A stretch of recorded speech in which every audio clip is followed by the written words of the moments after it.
안녕하세요. 소개받은 아주대학교 사학과 박구병입니다. 왜 제 이름을 말씀하시면서 웃으셨는지 짐작이 갑니다. 특이한 이름이죠. 그래도 한번 들으시면 오래 기억하실 수 있지 않을까. 윤구병 선생이라고 꽤 유명하신 철학자가 계시고요.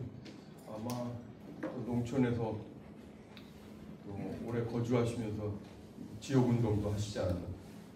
이제 실천하는 지식인 사례라고 저는 생각하는데요. 어쨌든 이름이 같습니다. 왜 웃으셨는지 다시 여쭙진 않겠습니다. 공교롭게 그 순간 웃으셔서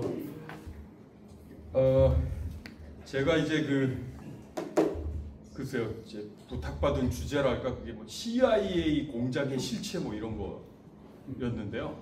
그건 실체를 제가 알기도 그렇고 정보 공동체에 근무한 적도 없고 그래서 다만 이제 그 주제를 지금 소개해 주신 교양 예능 프로그램에서 다룬 적이 있습니다. 한 4가지 사례를 쭉 이제 엮었는데요. 미국의 개입 사례입니다. 주로 이제 그 특정 시기와 관련이 있는데 그게 이제 냉전이라는 시기고, 그런데 이제 뭐 제한된 시간 내에서 조금 더 집중적으로 언급을 하는 게 좋지 않을까 해서 한 나라만 골랐습니다. 그리고 방송에서는 이제 정말 냉전기랄까 1970년대 80년대 거기에 이제 집중했는데 미국이 그 칠레라는 나라에 개입을 해서 그 뒤에 이제 한 17년간 1973년부터 90년까지 군부 독재 시기가 펼쳐졌고 1990년부터 이제 민주화 이행기에 접어들었고, 그리고 나서 뭐 한 20년이 훌쩍 지났음에도 불구하고 1973년에서 1990년까지 어떤 흐름하고 또 크게 벗어나지 못한 부분이 있습니다. 그래서 저는 미국의 개입, 그리고 이제 펼쳐진 뭐 군부 독재 시기, 그 뒤에 민주화 이행기에도 불구하고 지속되는 뭐 일종의 신자유주의의 영향력이랄까. 저는 이제 여기 신자유주의라고 하는 표현을 큰 제목에는 넣지 않았는데요. 사실 이제 냉전과 신자유주의 전개는 굉장히 밀접한 관련이 있다고 생각합니다. 그래서 그렇게 한번 엮어서 칠레의 사례랄까 거기 좀 집중해서 이야기를 해보도록 하겠습니다.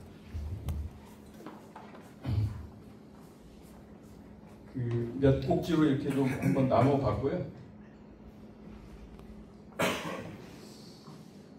우선 이제 주로 이제 20세기 얘기를 해야 될 텐데 그 중에서도 이제 특별하게 뭐 20세기 후반기에 좀 집중을 하겠습니다. 당연히 이제 뭐 20세기 그러면 뭐 1900년 이후 시기를 이야기합니다만 1898년 이렇게 특정한 시기를 이제 언급을 한 까닭은 라틴 아메리카의 20세기와 미국의 개입의 역사는 굉장히 밀접한 관련이 있기 때문에 그렇습니다.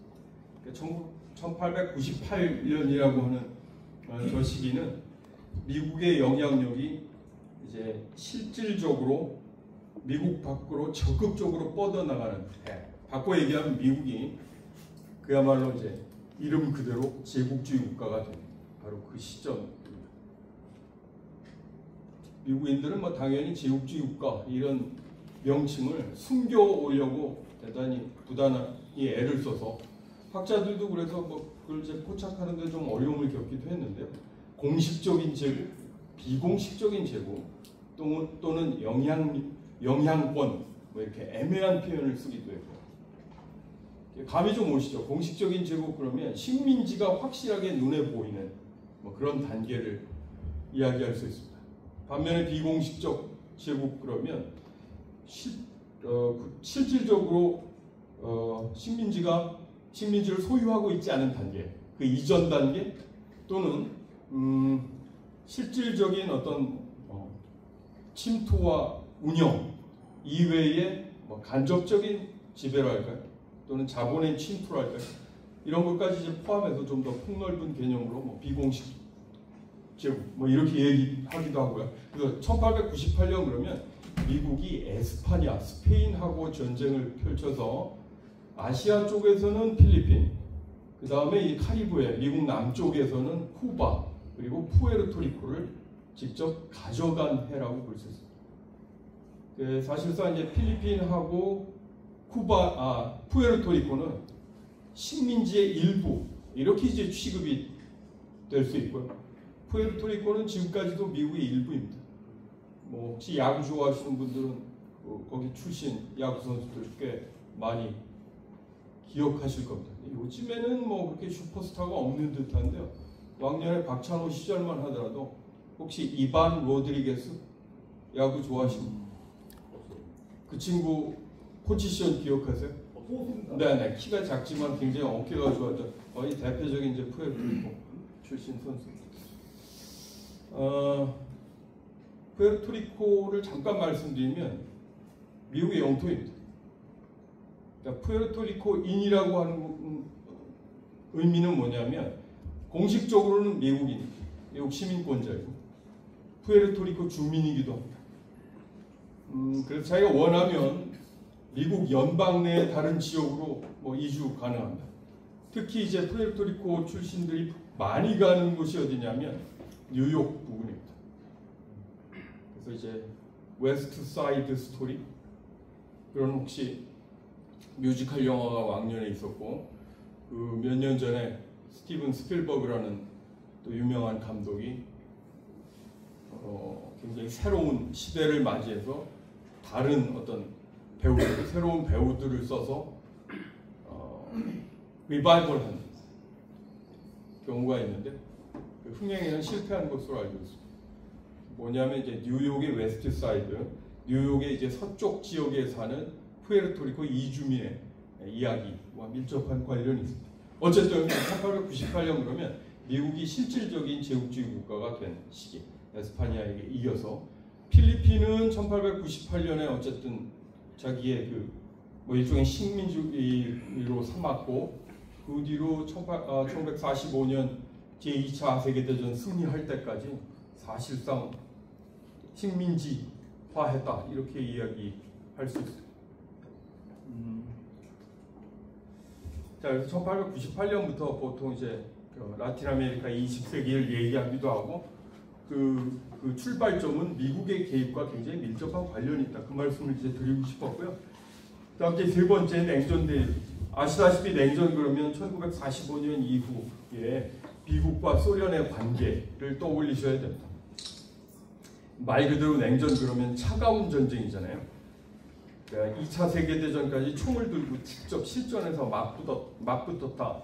뭐 그것과 대비되게 많은 이데올로기적인, 이념적인 전쟁, 또 이념적인 대립, 뭐 실전이 뭐 우선되지 않는 뭐 그런 이제 상태를 의미하죠. 그래서 뭐 학자들에 따라서는 그게 뭐 1940년대 47년에 뭐 트루만 독트린으로 시작됐네 어쨌네 그러는데요. 그 출발점은 정확하게 뭐라고 이제 얘기하기에 꼭 의미가 있는 건 아닌 것 같고요. 그래서 저는 대략 1950년 이후로 한번 잡아봤습니다. 이때 라틴 아메리카 역사에 뭐 어떤 일들이 펼쳐지느냐 그러면 좀 적었는데요. 쿠바의 경우 쿠바 혁명, 뭐 또 치칠레 군부의 쿠데타 등등 이런 뭐랄까 가장 다채로운 정치적 사건이 많이 일어난 시기, 그럼 1950년부터 1982년까지. 그 뒤로 뭐 이제 신자유주의 이런 말들이 이제 1982년부터 나오는데요. 한국 사회에서는 이 신자유주의라는 말을 언제부터 좀 익숙하게 들으셨나요? 한 30년 됐을 텐데요. 김영삼 정부 이제 말기에 IMF 구제금융을 받았던 시기를 떠올리시면 되는데요. 1997년 한국 정부가 어찌할 수 없이 뭐 당시에는 어쨌든 이제 외환이 부족했기 때문에 이제 받아들이는 건데 외환의 부족뿐 아니라 그게 한국 경제의 무슨 문제점 때문에 그런 사건이 빚어졌기 때문에 결국 그 시점을 계기로 해서 한국 경제가 환골탈퇴해야 한다. 근데 이제 환골탈퇴할 때 지침이 주어졌으니 그게 바로 IMF의 이제 그 구제금융과 동시에 함께 이제 한국에 전달한 구조조정 방안입니다. 그걸 열심히 이제 따랐던 경험이 있죠. 한국사에서 이제 그 돌이켜 보건데 지난 30년간 가장 중요한 사건 그러면 저는 단연코 1997년 IMF 구제금융 수혜 그리고 나서 이 신자유주의 흔히 이야기하는 구조조정안을 가장 적극적으로 따랐던 이제 사례가 되는데 아쉽게도 이제 뭐 한국 역사에서 당시까지는 가장 민주정부라고 하는 DJ 정부에 들어서서 맞아 국제금융기구의 요구에 가장 충실한 혹독한 정책이 펼쳐졌다는 게 안타까운 순간이기도 한 거죠. 그것과 유사한 사례가 멕시코, 브라질을 비롯해 이제 라틴 아메리카 국가에서는 1982년에 그러니까 우리보다는 한 15년 먼저 시작된 셈입니다. 1997년에 IMF 뭐 구제금융 사례 하여튼 뭐 그런 어떤 흐름이 이어질 때 여러 언론에서 우리의 일종의 모델이랄까 어떤 경험을 우리에 앞서서 했는지 그리고 이 시기를 어떻게 이런 유사한 시기를 어떻게 벗어났는지 그 사례로 전부 다 멕시코를 들여다보기도 합니다.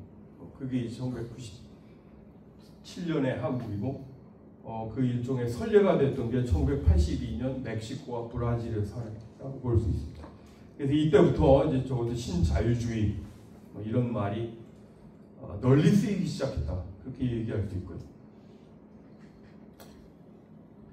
그러다가 뭐 이런 어떤 한 20년간의 흐름을 교정하는 흐름이 2000년부터 또 시작돼서 정치적 좌양좌랄까 나중에 이제 사진 한 장을 좀 보여드리겠습니다. 여러 좌파 정부가 연쇄 집권하는 사례로 뭐 중남미 또는 라틴 아메리카가 좌선회했다 이런 말이 이제 등장한 게 한 2000년 전후라고 볼 수 있습니다.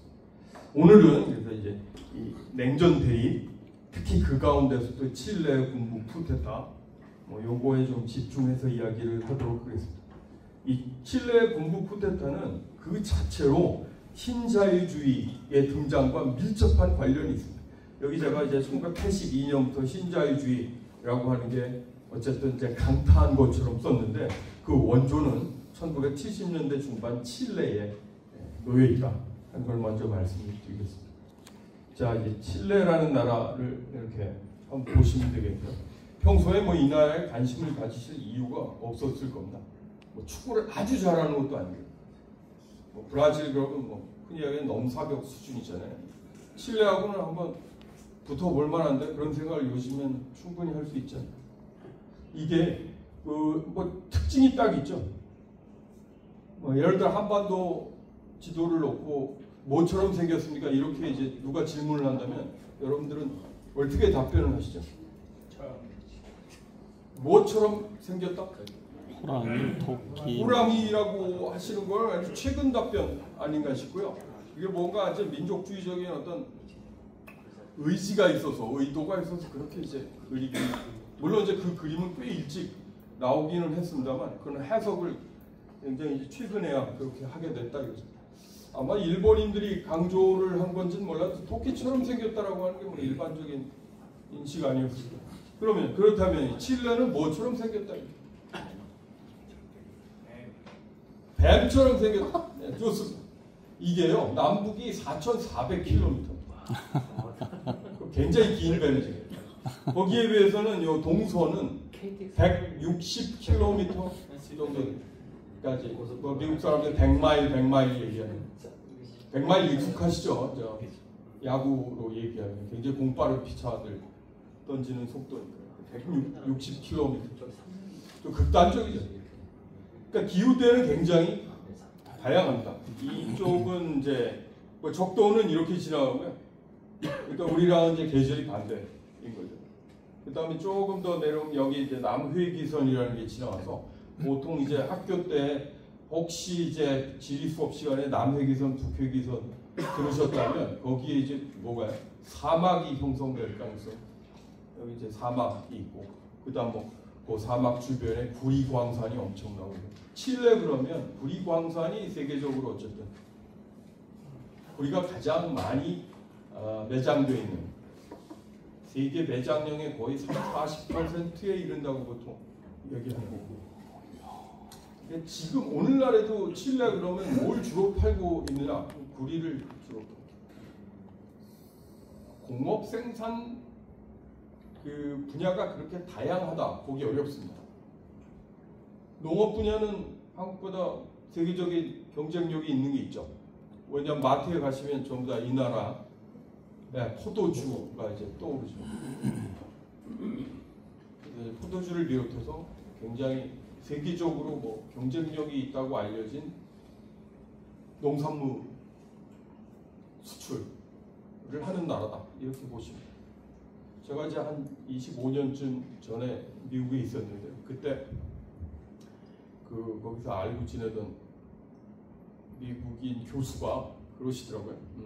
한국이 미국과 그 당시에로는 이제 뭐 FTA 뭐 이런 거 맺지 않았습니다. 그 노무현 정부 이전 시절인데요. 혹시라도 이제 FTA를 맺어야 할 그 자유무역 협정을 맺어야 할 불가피한 상황이 있다면 칠레가 하나의 모범 뭐랄까 선례 모델이 될 것이고 굉장히 혹독하게 이제 말하자면 어려워지는 분야가 반드시 존재한다. 그러나 그 어떤 과정을 거치면 그 분야는 세계적인 경쟁력을 갖게 된다. 경제학 전공하시는 분이니까 그렇게 이제 설명을 하시더라고요. 당시에 그래서 그분이 얘기하셨던 칠레가 엄청난 경쟁력을 갖게 된 농산물을 얘기하셨는데 웬만한 이제 미국 시장 다 뚫었다. 이게 콩나물이었어요. 콩나물. 빈스프라우트. 콩나물하고 뭐 지금도 그런데요. 콩나물하고 포도주는 세계적인 경쟁력을 갖고 있지만 뭐 그렇게 다양한 공업 분야를 유지하고 있지 않은 나라. 최근에 와서는 21세기에 와서는 오히려 이 구리 수출이 더 늘어나는 감이 있습니다. 그래서 어떤 학자들은 오히려 산업화를 어느 정도 겪다가 오히려 21세기여서 탈산업화를 했다고 이야기하는 사례이기도 합니다. 도대체 왜 그런 일들이 벌어졌는지에 뭐 힌트라 할까? 그게 이제 1970년대 초반 군부 쿠데타와 신자유주의 도입과 굉장히 밀접한 관련이 있지 않을까 생각합니다. 자, 그러면 이제 한 가지만 더 보고 이 부분은 넘어가겠습니다. 뭐처럼 생겼느냐 이렇게 물어봤을 때 긴 뱀이라고 얘기하셨는데요. 뭐 직관적으로 뭐 그러실 수밖에 없죠. 칠레가 대표하는 뭐 굉장히 유명한 시인이 있습니다. 노벨 문학상도 1970년대에 받은 시인인데요. 파블로 네루다라고 하는 칠레를 대표하는 세계적인 시인은 자기 나라를 가리켜서 뭐라고 얘기했냐면 파블로 네루다를 쳐보시면 좌파 시인 뭐 이렇게 되어 있습니다. 그러니까 곧 이어 소개할 살바도르 알렌데 시기에도 유럽의 어떤 국가 그 대사를 했던 경험도 있는데요. 그 시인은 뭐라고 되어 있고 여기 태평양이거든요. 태평양을 향해 비상하기 위해 두 날개를 쫙 편 알바트로스의 모습. 저도 알바트로스라는 게 얼마나 큰 새인지 잘 못 봤습니다. 뭐 사전에 찾아보면 한 3m 정도 되는. 요즘에는 뭐 신천홍 뭐 이렇게 한자식으로 돼 있어요. 신천홍. 그러니까 그 신천홍이 뭐 시를 보면 더 그럴듯하게 돼 있어요. 대양에서 몰아쳐오는 비를 뚫고 그 대양을 향해 비상하기 위해 두 날개를 쫙 편 모양. 아무래도 그런 모양은 보이지 않는다. 안 보인다. 아시겠죠? 토끼를 보고 토끼처럼 보인 한반도를 보고 호랑이라고 얘기하는 것은 비슷한 게 아닙니다. 제 눈에는 한반도가 토끼처럼 보이긴 하는데요. 모르겠습니다. 주관적인 해석이 가능한 부분이겠죠. 자, 제가 1898년 라틴 아메리카 20세기 시작이자 미국이 이제 실질적으로 제국주의 국가가 된 시점이라고 말씀드렸는데, 그래서 제일 많이 개입을 하는 지역은 뭐 아시아 지역일 수도 있지만, 이 라틴 아메리카가 그 개입 사례, 미국이 개입한 사례로 보면 뭐 가장 많습니다. 당연히 뭐 이웃이기도 했고요. 경우에 따라서 뭐 미국의 뒷마당이라고 불리기도 했습니다. 보시면은 이렇게 거의 1세기 동안 미국 정부는 라틴 아메리카에서 정권을 교체하기 위해 최소한 41차례 성공적으로 개입해왔다. 실패한 것까지 포함해가지고 몇 차례인지는 잘 모르겠습니다. 존 커츠워스라는 뭐 역사가인데요. 이 사람이 이제 2005년에 제가 그냥 증거로 이렇게 가져왔습니다. 거기에 나와 있는 뭐 내용을 좀 요약했습니다. 최소한 41차례. 굉장한 성공률이 아닐까 싶습니다. 거의 2년에 한 번 꼴로 성공을 거둔 게 아닌가. 칠레의 경우는 미국 개입이 가장 성공한 사례 중에 하나입니다. 자, 뭐 이거는 이제 제가 이제 어떤 뭐 학습 지도 같은 건데요. 이 보라색이 이제 그 미국에서 라틴 아메리카 여러 지역으로 개입하는 사례입니다. 제가 이제 이 중에 한 4개 정도를 골라서 무슨 방송에 그 작가진하고 협의해서 했다는 거고요. 뭐 쿠바도 있고, 뭐 도미니카도 있고, 니카라과 있고 한데 칠레 사례 뭐 여기까지는 이제 그 보여지고 있지는 않은데요. 이게 70년 이전까지의 이제 모습인데 그 칠레에 개입한 사례가 가장 성공적이지 않나. 자 이제 우리가 냉전 시기라고 말씀드렸는데 보통 이제 냉전 그러면은 미국과 소련 사이에 직접적인 충돌 없이 나름대로 서로 공포의 균형을 이루어가면서 뭔가 이념적으로 으르렁대는 시기 그런 느낌이 이제 오실 겁니다. 열전은 없는 시기라고 볼 수 있죠. 근데 이제 라틴 아메리카 지역의 특징성은 뭐냐면 미국과 소련의 영향력 그러면 이게 비대칭적 무슨 말씀인지 아시겠죠? 미국의 영향력이 훨씬 크다는 얘기입니다. 소련은 뭐 끼어들 여지가 없다는 거예요. 소련이 이제 끼어든 거는 쿠바 혁명 이후에 쿠바가 미국과의 관계가 굉장히 안 좋아지면서 1960년대 중반부터 조금씩 이제 발을 들여놓기 시작합니다. 그걸 제외하고는 소련의 영향력은 라틴 아메리카에서 거의 발휘되기 어렵다. 그래서 이제 라틴 아메리카에 예를 들어 좌파가 많다 이렇게 얘기할 때는 어디부터 왔느냐? 1950년대 말 이제 쿠바의 영향력이 굉장히 중요하다. 쿠바가 굉장히 작은 나라입니다. 오늘날에도 인구 한 1,100만 정도밖에 안 되는 나라인데 이 나라가 굉장히 작지만 외교적으로는 엄청난 영향력을 미치는 뭐 그런 나라가 되거든요. 소련보다는 쿠바의 영향력이 훨씬 강하다 이렇게 얘기해도 무방합니다. 근데 다만 쿠바가 뭐 미국하고 대비하면은 훨씬 작은 나라고 인구도 뭐 30분의 1 정도밖에 안 되고요. 경제력은 뭐 말할 것도 없습니다. 그럼에도 불구하고 어떻게 해요? 냉전 시기 예를 들어 1950년대 말부터 1990년대 초까지는 거의 라틴 아메리카 지역에서 미국의 버금가는 위협 세력, 붉은 세력으로 그 위상이 굉장히 커졌어요. 실제로도 훨씬 커졌다는 거죠.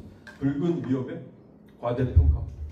사실 뭐 한반도도 잘 모르겠습니다. 어느 시기에는 왜 그런 느낌은 가지시죠?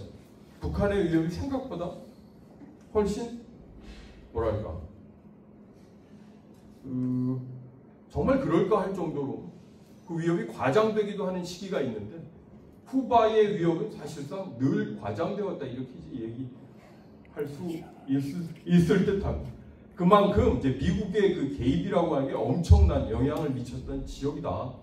그래서 미국이 영향력을 미쳐서 예를 들어 정치적으로 굉장히 오른쪽에 있는 정부, 특히 이제 이 냉전 시기 1960년, 70년, 80년대 중반까지는 군부가 직접 뛰어들어서 정치를 많이 했던 사례, 그게 이제 라틴 아메리카 여러 국가에 정말 만만치 않게 도사리고 있는 거죠.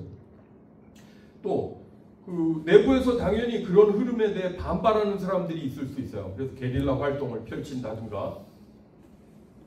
그래서 결과적으로는 장기 내전이 펼쳐진 국가들이 있습니다.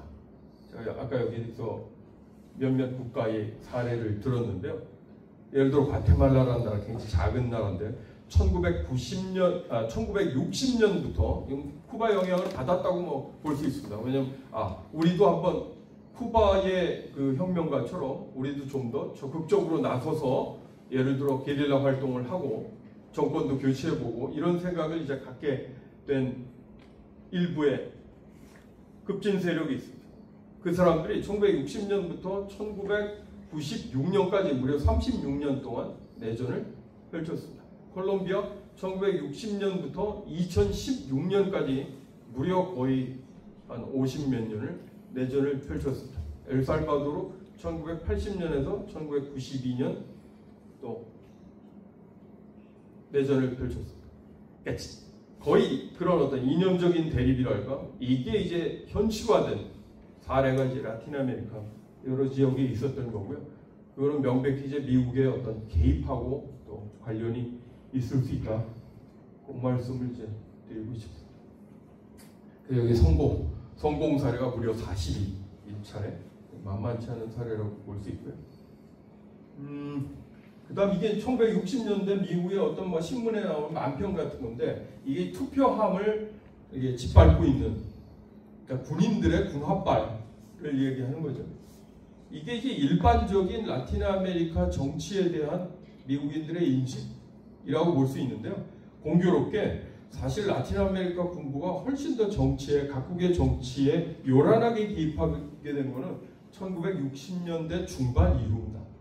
자, 제가 이제 하나, 둘, 셋, 넷, 다섯, 여섯, 일곱, 여덟 개 국가의 이건 남아메리카만인데요. 혹시 축구 좋아하시는 분들은 남아메리카에서 월드컵 예선을 하면 몇 개 나라가 출전하는 줄 아십니까?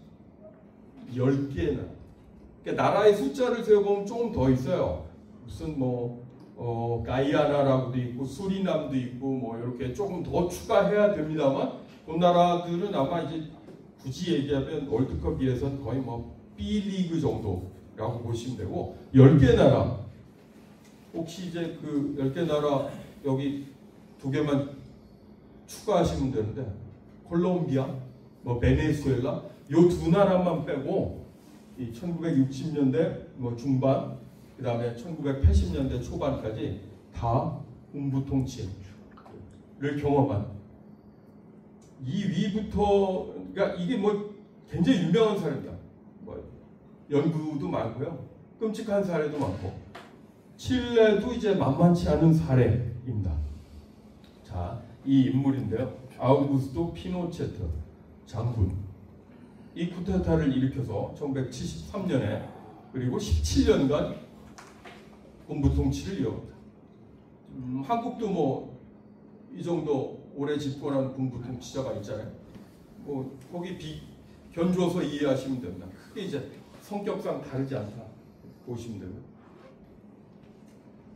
자, 칠레 얘기 이제 본격적으로 들어가겠습니다. 자, 이 사회주의로 향하는 칠레의 길 이게 1970년에서 73년 집권을 했던 살바도르 아이엔데라는 사람이 내건 평화입니다. 일종의 구호죠.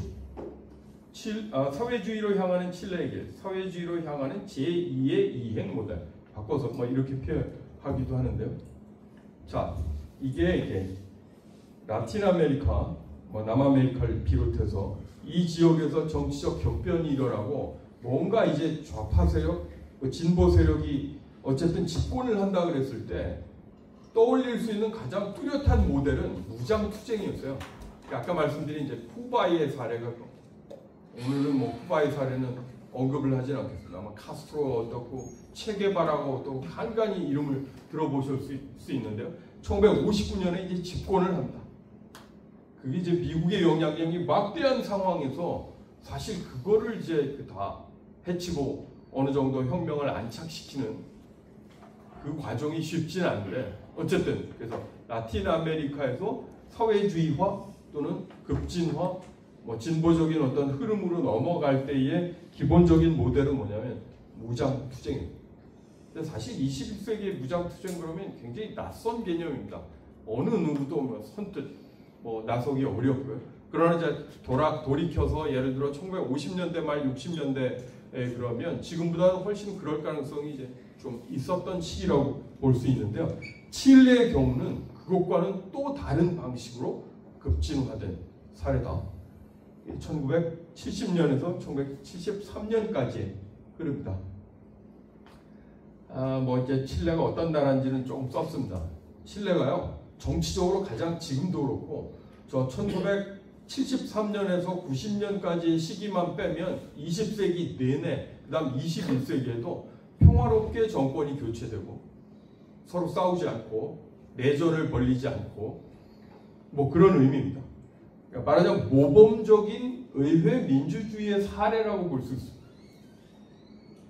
노동운동과 여러 정당의 활동이 보장되고 안정적인 다당제가 유지되고 뭐 여러 공산당도 이제 합법적인 정당으로 활동을 하게 되고 뭐 이런 경우도 있고 살바도르 아옌데는 뭐 이렇습니다. 이 사람이 이제 굉장히 유명한 의사 출신의 무슨 이제 좌파 정치인이었는데요. 사회당 출신 정치인입니다. 근데 이제 1970년 9월에는 일종의 선거 연합을 구성해서 그게 이제 인민연합 영어식으로 Popular Unity 그러니까 일종의 선거 연합이라고 보시면 되고요.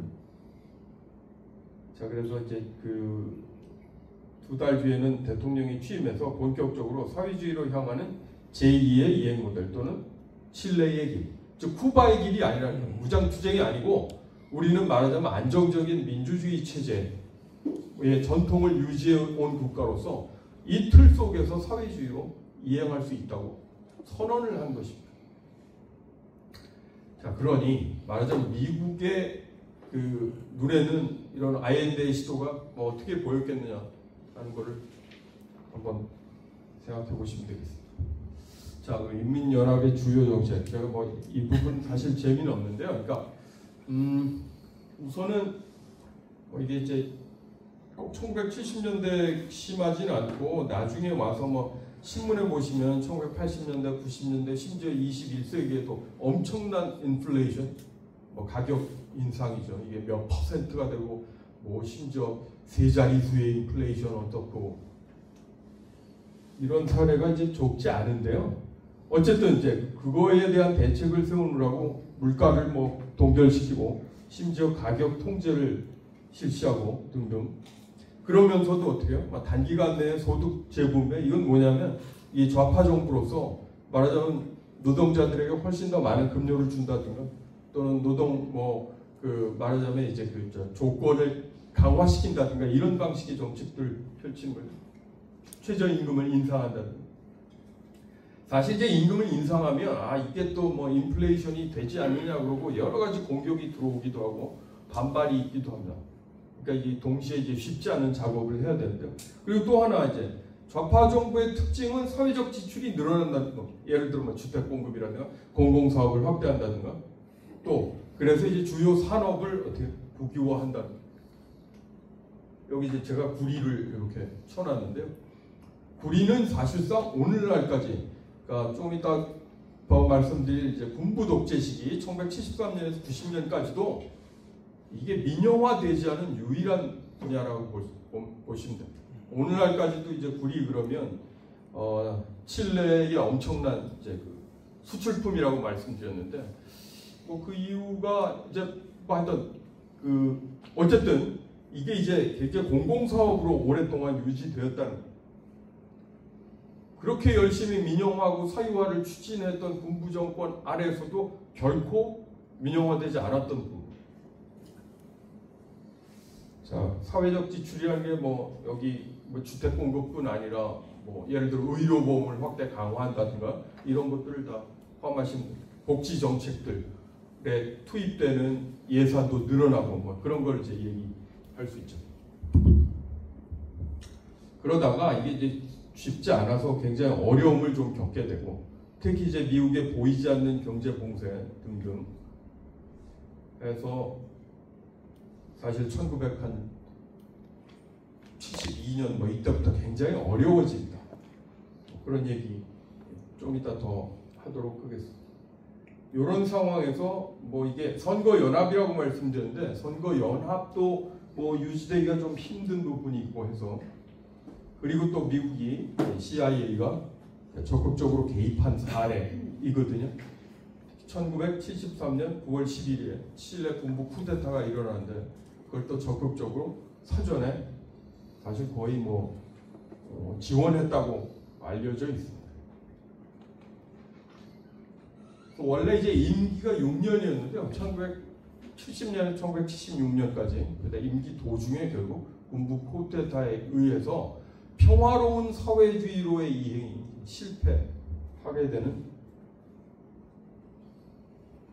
그런 순간 말씀드렸습니다. 그러니까 미국의 인식을 좀 살펴보겠습니다. 뭐 아일랜드 평가 이렇게 제가 일부러 이제 그대로 헨리 키신저의 이야기를 그대로 가져왔습니다. 한번 읽어보시면 어떤 인물을 이렇게 평가한다. 예를 들어 지금 트럼프가 한국의 이제 대통령 누구를 이렇게 평가한다 그랬을 때 상당히 외교적이지 않은 평가죠. 물론 이제 먼 훗날 뭐 그런 식으로 이제 회고록에 적은 부분이긴 합니다만 굉장히 노골적인. 피델 카스트로라는 사람은 이제 쿠바의 뭐 혁명가로 뭐 무장 투쟁을 하고 어쩌고 그랬던 인물이고요. 그 사람만큼이나 위협적인 인물. 미국의 이해관계하고 굉장히 먼 인물. 뭐 그의 국내 정책은 칠레의 자유와 인권을 위협하는 것.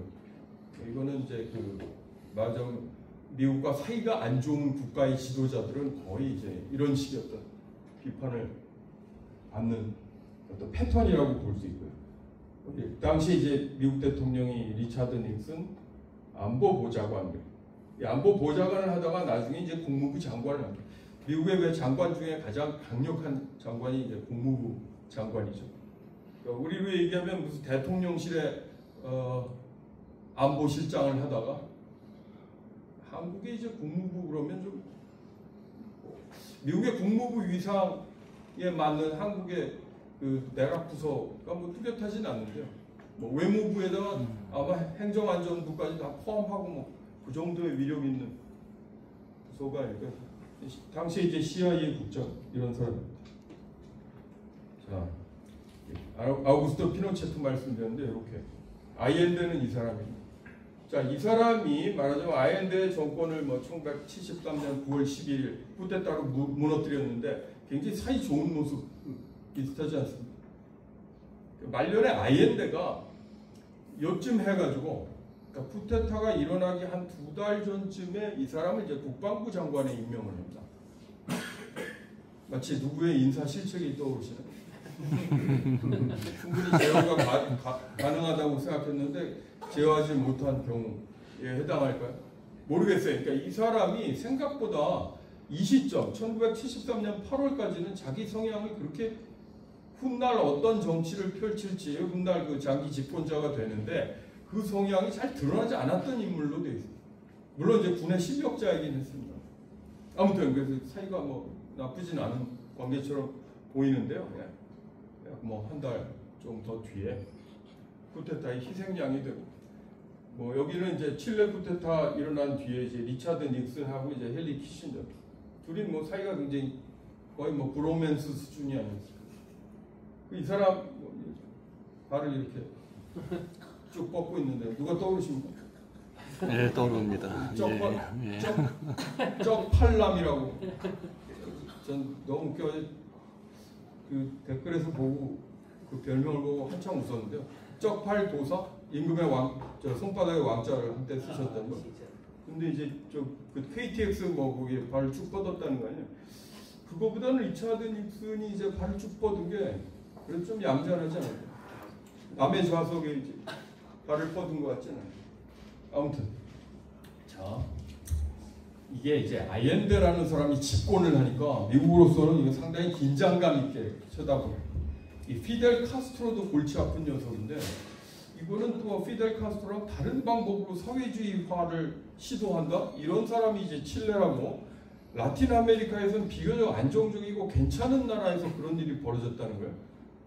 그래서 미국으로서는 상당히 긴장을 하게 되고 그래서 1970년 9월 이게 뭐냐면 1970년 11월에 아이엔데라는 사람이 취임을 하거든요. 이 사람이 이제 그 선거에서 승리를 거두고 얼마 안 돼서 바로 취임하기 전부터 내쫓 치면 좋겠다라고 하는 그런 작전을 이제 펼칩니다. 그래서 이런 명칭을 만들고 해서 그를 축출하려는 비밀 공작을 펼치게 되는데 뭐 이런 일들이 이런 구호가 등장합니다. 예를 들어 이제 그렇다 해도 미국 대사관이 노골적으로 개입하는 것은 모르게 한다든가 칠레의 경제가 비명을 지르게 하라라든가 이게 굉장히 유명한 표현입니다. 칠레의 경제가 비명을 지르게 하라. 그래서 1972년 정도 되면은 물론 이제 이 퓨벨트는 취임 전에 원래 이제 밀어내려는 작전이었는데 이건 뭐 실패하고 결국 이제 그 아이엔데 집권기 내내 말하자면 미국이 상당한 영향력을 미쳐서 칠레의 경제가 어려워지는데 이바지하게 되는데 뭐 예를 들어 이제 광산이 굉장히 큰 부분이라고 했는데 등등의 파업을 유도한다든가 우리 자꾸 이제 9월 11일이 보이시죠? 9월 11일 그럼 뭐 21세기에 굉장히 유명한 사건이 벌어진 날인데 흔히 이제 이걸 원조 9.11이라고 부릅니다. 그러니까 칠레인들은 이게 이제 미국의 지원을 받은 칠레 군부의 쿠데타 날짜가 이렇다. 제가 지금 이거 그냥 실물을 이제 스캔해가지고 가져왔는데요. 좀 전에 이제 칠레의 경제가 비명을 지르게 하라. 미국의 대사관 개입을 눈에 띄지 않게 하라. 뭐 그런 메시지. 이게 이제 필기체죠. 잘 안 보여요. 그러니까 잘 보이도록 타이핑을 한 게 아닙니다. 자, 이거는 뭐 1970년 9월에 즉 아이엔데가 당선되고 취임하기 전에 좀 전에 보셨던 그 미국 대통령 리차드 닉슨이 CIA 국장한테 이런 지시를 내고 CIA 국장이 자기 필체로 이제 직접 적은 이게 나중에는 역사적 자료가 되는 거죠. Make this economy scream. 칠레의 경제가 비명을 지르게 한다. 그러니까 칠레의 경제에 어려움을 끼치기 위해서 할 수 있는 뭐 효과적인 말하자면 이제 방책을 동원하라는 얘기겠죠. 자, 요거는 이제 뭐 1971년 12월에 또 피델 카스트로가 이제 살바도르 아엔데가 집권한 쿠바에 왔습니다. 칠레에 왔습니다. 이거 굉장히 의미심장한 이제 연결이죠. 말하자면 무장투쟁을 통해서 말하자면 이제 그 급진화의 길을 가고 있는 쿠바의 지도자가 평화로운 이행을 모색, 사회주의로 이행을 모색하는 이 아이엔데 시절에 근데 굉장히 오랫동안 방문을 했더라고요. 보통 이제 어떤 대통령이 다른 나라 가면 뭐 며칠이나 있는 게 일반적이신가요? 뭐 예를 들어 열흘을 머물렀다 그런 기사 보셨어요? 아니죠. 뭐 1박 2일을 있다든가 2박 3일을 있다. 이거 무려 25일을 있었는데. 자, 그랬기 때문에 예를 들어 이제 칠레에 말하자면 이런 흐름에 대해서 뭐 다 좋아하진 않을 거 아니에요. 한국에도 뭐 무슨 짓을 해도 특정 정당을 지지하는 퍼센테이지가 30%는 된다. 이게 이제 한국의 희한한 사례 아닌가? 심지어 나라를 팔아먹고도 특정 정당을 기꺼이 지지하겠다는 30%는 된다. 뭐 이게 농담 아닌 거의 현실로 이제 몇 번 보셨을 텐데. 자, 그래서 뭐 당연히 이제 이 살바도르 아이엔데의 집권, 제가 살바도르 아이엔데의 집권을 너무 가볍게 간단하게 소개했는데요. 시간이 없어. 이게 50%를 넘긴 집권이 아니에요. 사실 그 사람이 이제 그 대통령 선거 1970년 선거를 앞두고 어쨌든 대통령 선거전을 펼쳤을 때 치열한 3파전 뭐 이렇게 되는데요. 뭐 예를 들어 38%인가 얻어가지고 됐을 거예요. 근데 2등은 예를 들어 35%, 3등은 20몇 %. 그러니까 말하자면 2등과 3등은 굳이 얘기하면 오른쪽에 있는 정당 출신입니다. 그 표를 합치면 50%가 넘어요. 근데 교묘하게 이제 말하자면 3분할 돼가지고 그 중에 가장 많은 득표를 한 살바도르 아이엔데가 대통령 선거전에 뛰어든 지 4번째 만에 사수한 다음에 이제 집권을 했던 것입니다. 그래서 여기 한번 보시면 이게 잘 안 보이실 테지만 이 칠레 여성들의 이제 뭐랄까 모양새랄까 외모가 어떻다고 느껴지세요? 부유층 느낌이 확 오세요? 그렇죠. 뭐 선글라스도 있지만 이게 제가 어렵사리 무슨 미국의 뉴욕 타임즈인가를 뒤져서 어떻게 찾았는데요. 한 20년 전에 찾은 사진입니다. 여기 뭐 데모크라시아 뭐 이렇게 돼 있고 우리나라를 위한 민주주의. 민주주의는 사실 이제 그 내용과 상관없이 그 구호로서는 누구나 갖다 쓸 수 있는 거잖아요. 근데 이제 부유한 여성들이 시위를 하면서 말하자면 이제 카스트로 반대, 카스트로 칠레 방문 반대, 그다음 더 나아가 살바도르 아이엔데의 그런 급진화 반대, 뭐 이런. 그다음 뭐 이거는 뭐 아주 강력한 그 계기가 아니라 할지라도 이 아까 그 남북기가 엄청난 나라 보셨잖아요. 그래서 비행기 뭐 이게 쉽지 않은 시대고 역시 트럭 노조가 굉장히 강한 영향력을 발휘했는데 이 사람들이 이제 열심히 또 말하자면 미국의 지원도 받고 해서 뭐 아엔데 시절에 파업도 벌이고 성격이 굉장히 다른 파업일 수 있죠. 여러분들이 생각하는 뭐 그것과는 다른 형식일 내용일 수 있는데 칠레의 경제가 어렵게 되는데 또 기여를 한. 자 결국 그래서 1973년 9월 11일에 이런 이게 굉장히 유명한 사진입니다. 라 모네다 폭격 뭐냐면 칠레 군이 대통령 집무실에 내각 부서 장관 집무실에 폭탄을 이제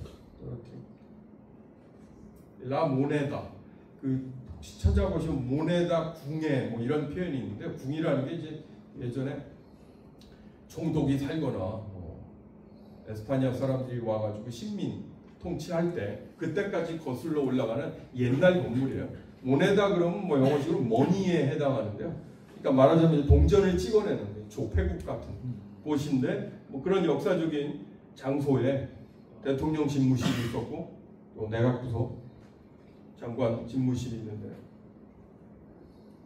자국 군대가 말하자면 대통령실을 이제 폭격을 한 상황이죠. 살바도르 아이엔데의 저항도 꽤 뭐 널리 알려진 사진. 이게 이제 약간 폼은 안 나는데요. 나이도 있고 그래서 여기 이제 그 철모를 쓰고 이제 총도 자기가 직접 들었어요. 보좌관들도 뭐 이런 무장을 하고. 이건 뭐냐면 이제 나중에 결국 살바도르 아이엔데가 이제 9월 11일에 자결을 한 걸로 결론이 났습니다. 이제 원치 않은 거죠. 결국은 이제 상황이 몰리고 몰려서 결국 그런 선택을 하게 됐다. 근데 결국은 이제 뭐 그의 안경이 나중에 유품으로 남았는데 깨진 않. 오늘날에는 그 모네다 앞에 이런 뭐 역사적인 건물이기도 하고 그러니까요. 동상이 섰습니다. 1973년에 이제 9월 11일에 사망을 했는데요. 살바도르 아이엔데 고센스. 참고로 말씀드리면 아이엔데도 성이고 뭐 고센도 성입니다. 이쪽은 이제 어머니 성, 아버지 성, 어머니 성을 같이 공식적으로 쓰는 나라니까요. 살바도르도 어디서 많이 들어보셨죠? 살바도르. 이제 이게 라틴 아메리카가 한국하고 뭐 가까운 곳이 아니어서 굉장히 낯서실 테지만 무슨 살바도르 달리도 있고 살바도르 산체스도 있고 혹시 왕년에 권투 좋아하셨던 분들은 살바도르 산체스 혹시 기억하시나요? 20세기 무패로 사망을 한 며칠 전에 어떤 축구 선수가 교통사고로 사망을 했는데 그런 비극의 원조를 따져보면 살바도르 산체스의 사망 아마 이제 20세기엔 굉장히 유명한 뉴스였을 거예요. 이 살바도르는 참고를 하시면은 이제 구원자라고 에스파냐 스페인어로 구원자라는 뜻이에요. 엘살바도르라는 나라도 있죠. 그게 이제 엘이라고 하는 게 정관사거든요. 영어로 바꾸면 the savior, 구원자 또는 구세주예요. 즉 예수를 가리키는 다른 표현. 그러니까 살바도르라고 하는 거는 이제 약간 종교적인 성향의 뭐 그런 느낌도 있는 이름이라고 봐요. 근데 어쨌든 살바도르 이 아이엔데는 굉장히 오래전부터 말하자면 좌파 운동에 관심이 있었던 의사 출신이고 대권 사수생이었고 어렵사리 이제 그 3자가 치열하게 격돌한 대통령 선거에서 승리를 거둬서 집권을 한 후에 뭐 급진적인 정책을 펼칩니다. 급진적인 정책이란 사회적 지출을 늘리고 복지 어떤 예산들을 충실히 하고 노동자들의 임금을 올리고 뭐 그런 정책을 하자 미국의 어떤 말하자면 일반적인 흐름, 특히 이제 리차드 닉슨은 공화당의 보수적인 정치가였는데요. 헨리 키신저도 뭐 말하자면 상당히 보수적인 외교관이었죠. 그 사람들이 이제 그다음에 CIA 공작은 워낙 그런 성격이 있는 거고 뭐 거기 이제 희생된 인물이라고 봐야 되는데 오늘날에도 가면 이렇게 있습니다. 이거 잘 안 보이실 텐데요. 뭐라고 되어 있냐면 나는 칠레와 칠레의 운명에 대해 엄청난 믿음을 갖고 있다. 나는 칠레의 앞길을 믿는다. 뭐 이런 마지막 거 유언에 해당하는 남겼다고 알려진 그 유언의 일부. 뭐 마지막 성명이 뭐 비장한데요. 그 라디오 방송 한 곳만 아마 이제 그 송출이 가능한 상황 아니었나 싶어요.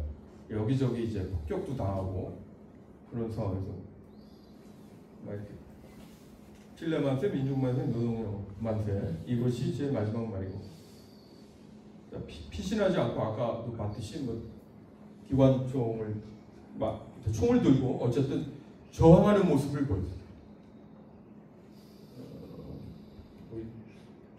꼭 비교를 뭐 그렇게 할 이유는 없는데 1900왜 누구랑 비교가 가끔 됐느냐면 1961년 5월 16일에 그 한국에 이제 저 소장이 쿠데타를 일으켰죠. 그리고 와서 그 당시에 장면이라고 하는 이제 총리가 있었는데 그 장면이 사라졌습니다. 48시간 동안. 뭐 우리가 이제 모든 이에게 그런 뭐 끝까지 이제 최선을 다한 저항을 해라 요구할 수 뭐 오늘날의 시각에서야 이제 옛날 인물에게 그렇게 얘기하실 수도 있겠지만 그렇죠. 쉽지 않은 선택이죠. 그분이 이제 48시간 동안 사라졌다가 장면 총리가 아마 이제 제가 알기로는 그 지금의 해화동인가요? 대학로 어딘가에 있는 갈멜 수도원에서 기도하시다가 이틀 뒤에 나타나서 정권을 넘겨줬죠. 그거에 비해서는 뭐 상당히 말하자면 이제 결기 있는 저항 아니냐 뭐 이렇게 알려지기도 했습니다. 어쨌든 나중에는 뭐 아이엔더가 자결을 했느냐 아니냐 뭐 이런 잡스러운 논란이 있었는데요. 그건 별로 중요하진 않은 것 같고 일단 뭐 강요된 자결이다 뭐 이렇게 요즘에는 보고 있습니다. 자, 뭐 좀 쉽지 않은 낯선 이야기를 이제 잔뜩 떠들었는데요. 이 다음부터는 약간 좀 굉장히 우울한 이야기일 수 있습니다. 1973년부터 1990년까지 칠레 역사상 거의 최초로 장기 군부 독재 시기가 펼쳐집니다. 그래서 뭐 의회 해산과 헌법 유예 뭐 이런 일들 왜 이제 박정희 시대하고 유사하게 이제 떠올리시면 될 거고요. 그다음 콘도르 작전이라고 대륙 차원의 정치적 반대자 여기가 이제 남아메리카가 에스파냐어를 공통적으로 쓰잖아요. 그래서 칠레만이 아니라 이웃 국가인 뭐 아르헨티나, 우루과이, 뭐 브라질 서로 정보기관끼리 연락해서 예를 들어 칠레의 불순분자가 해외에 나가고 그러면 서로 연락해서 잡아서 뭐 그 국내에 영향을 미치지 못하게 하는 공조 작전을 펼친. 자, 피노체트의 통치를 한마디로 요약하자면 이렇게 요약할 수 있습니다. 군부 독재와 신자유주의 결합 정책의 결합. 제가 오늘 가장 이제 힘주어서 말씀드리고 싶은 게 이 대목입니다. 도대체 1973년 이후 칠레는 어떤 미국의 개입 또 칠레 군부의 영향력이 확산되면서 도대체 어떤 방식으로 통치가 변해갔느냐. 그럴 때 이제 군부 독재의 이 권위주의 플러스 신자유주의 경제 정책의 결합. 제가 신자유주의 아까 말씀드렸을 때 1980년대 초에 멕시코나 브라질처럼 라틴 아메리카에서 매우 큰 나라에서 돈이 부족해졌어요. 쉽게 얘기해서. 그래서 뭐 유동성이라고 흔히 얘기하는데 갚을 능력이 없어진 겁니다. 그래서 어쨌든 구제금융을 받아요. IMF로부터. 대신 이제 그 돈만 받는 게 아니고 어떻게 니네들 이제 경제적인 문제, 경제 구조에 문제가 있어서 그러니까 그랬던 것이니까 이 구조를 바꿔야 된다. 그래서 이 IMF가 말하자면 그 각국 경제의 어떤 그 문제를 치유할 수 있는 처방전까지 함께 준다는 거죠. 나중에 이제 워싱턴 하부인이 뭐 이렇게 거기가 이제 뭐 구조조정, 각종 구조조정 정책들이 이제 포함된 방식입니다.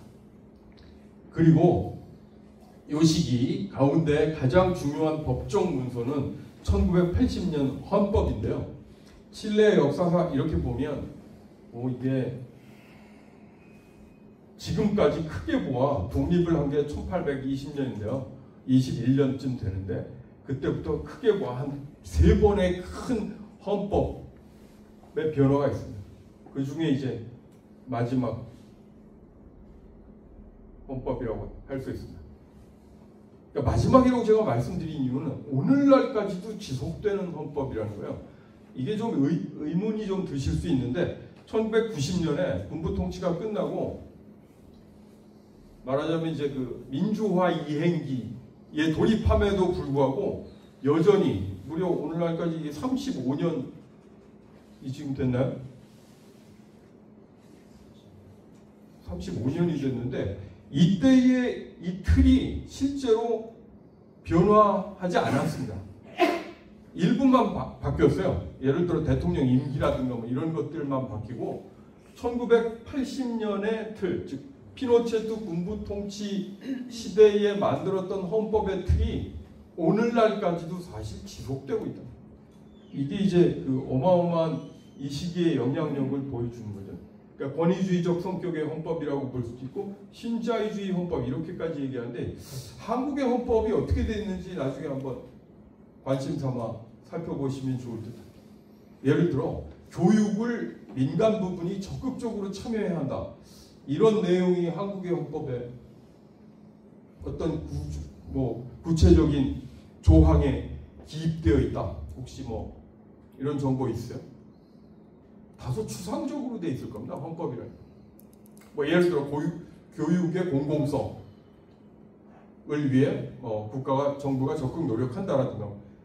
자, 그런데 이제 1980년 칠레의 헌법에는 예를 들어 교육 분야에 민간 부문, 즉 민간 기업이 몇 % 정도 예를 들어 참여해야 한다. 뭐 이렇게 돼 있다는 거예요. 그다음 사회 보장 역시 그렇습니다. 이건 뭐냐면 연금이에요. 국민연금, 국민연금으로 돼 있잖아요. 그게 아니고 예를 들어 삼성연금이 전 국민들의 이제 연금 그 시장에 거의 40% 정도 침투되어 있는 구조다. 아니면 오늘날 아마 칠레는 60% 정도 될 거예요. 그러니까 여러분이 일을 하시고 급료 가운데 일부를 사기업의 연금 프로그램에 가입을 하는 방식입니다. 이게 언제요? 1980년 헌법을 통해서 말하자면 확고히 자리 잡게. 보건의료 서비스는 어떤 거예요? 공공성이 비교적 강하다고 보시는 거죠. 그러니까 이거는 제가 따로 드릴 말씀은 있는데 예를 들어 한국에 공공의료원이 많은가요? 뭐 예를 들어 진주의료원 왕년에 이런 거 이제 그 어떤 지사 홍모 씨가 열심히 이제 다 이제 폐쇄하고 그랬던 적이 있죠. 이게 이제 말하자면 보수적인 정치인들이 그런 식으로 해서 말하자면 이득을 내지 못하는 어떤 기관들을 정리하는 뭐 그런 대표적인 사례였죠. 뭐 예를 들어 교통도 마찬가지고 이 보건의료도 마찬가지인데 한번 생각해 보시면 이게 꼭 이익을 내야지 이게 되는 건가? 그렇다면 공공성이라는 건 뭐지? 뭐 그렇게 되면 당연히 이득을 내지 못하는 버스 노선은 폐지가 될 것이고, 그렇죠?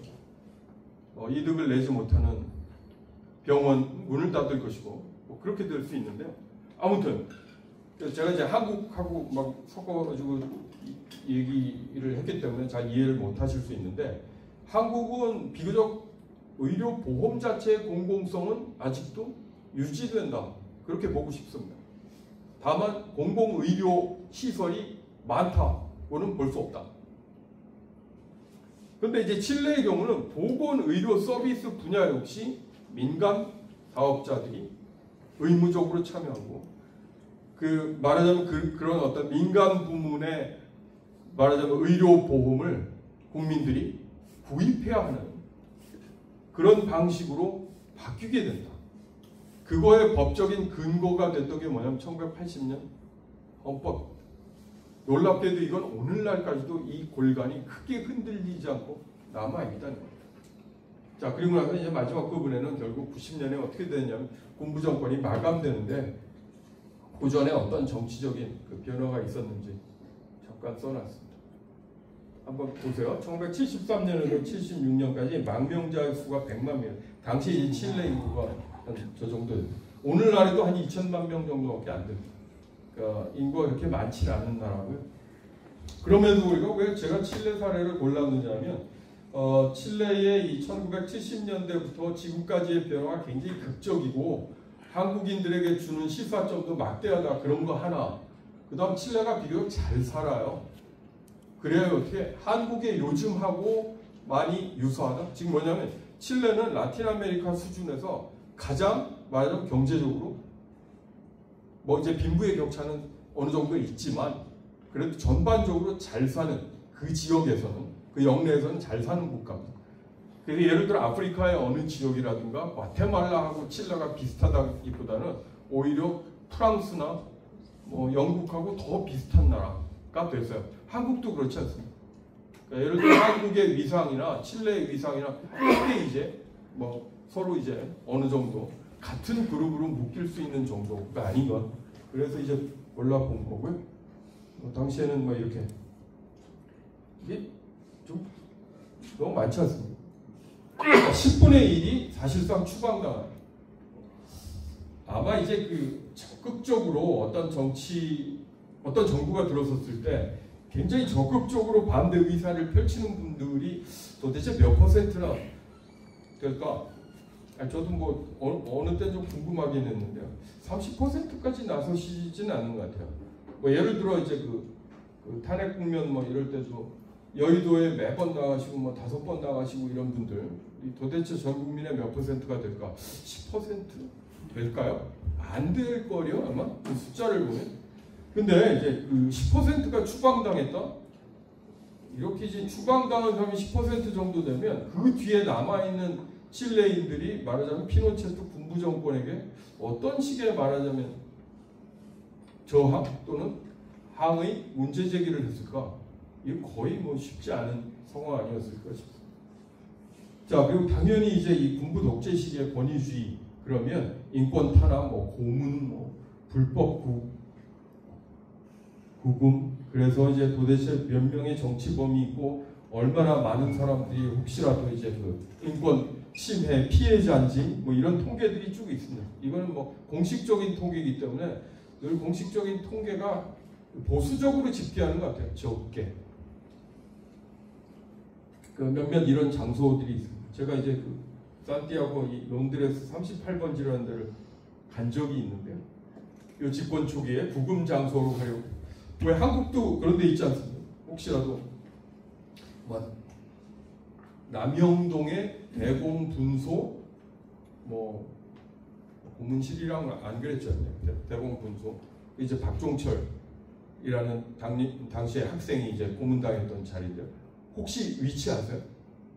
1호선 남영역 뒤쪽에 있고요. 최근에는 이제 그 민주화운동 기념관으로 거듭났습니다. 그런 장소. 칠레의 민주화운동 기념관. 여기 론드레스 뭐 이렇게 돼 있고 여기 지금 현재는 거기에서 구금되었을 것이다라고 생각되는 이제 그 실종자들의 이런 사진들이 이제 붙어 있죠. 론드레스 그러니까 굉장히 낯선데요. 이게 다른 게 아니라 영어식으로 여기 런던이에요. 그러니까 저 나라에도 그 유럽에 있는 여러 유명한 도시들을 자기네 나라식으로 발음해가지고 이제 길거리 이름으로 붙이고 그런 경우가 많은데 구체적으로 런던 38번지 그런데 자 일단 뭐 군부의 통치라고 하는 건 뭐 복잡하게 말씀드리지 않겠습니다. 이런 식의 어떤 그 사례들 아까 이제 제가 뭐 국제적인 반공 무슨 노선 말씀드렸는데 콘도르 작전 이게 이제 콘도르가 뭐냐 칠레 국조다 안데스 지역의 거대한 독수리 이름을 따서 콘도르 작전이라고 명명을 한 건데요.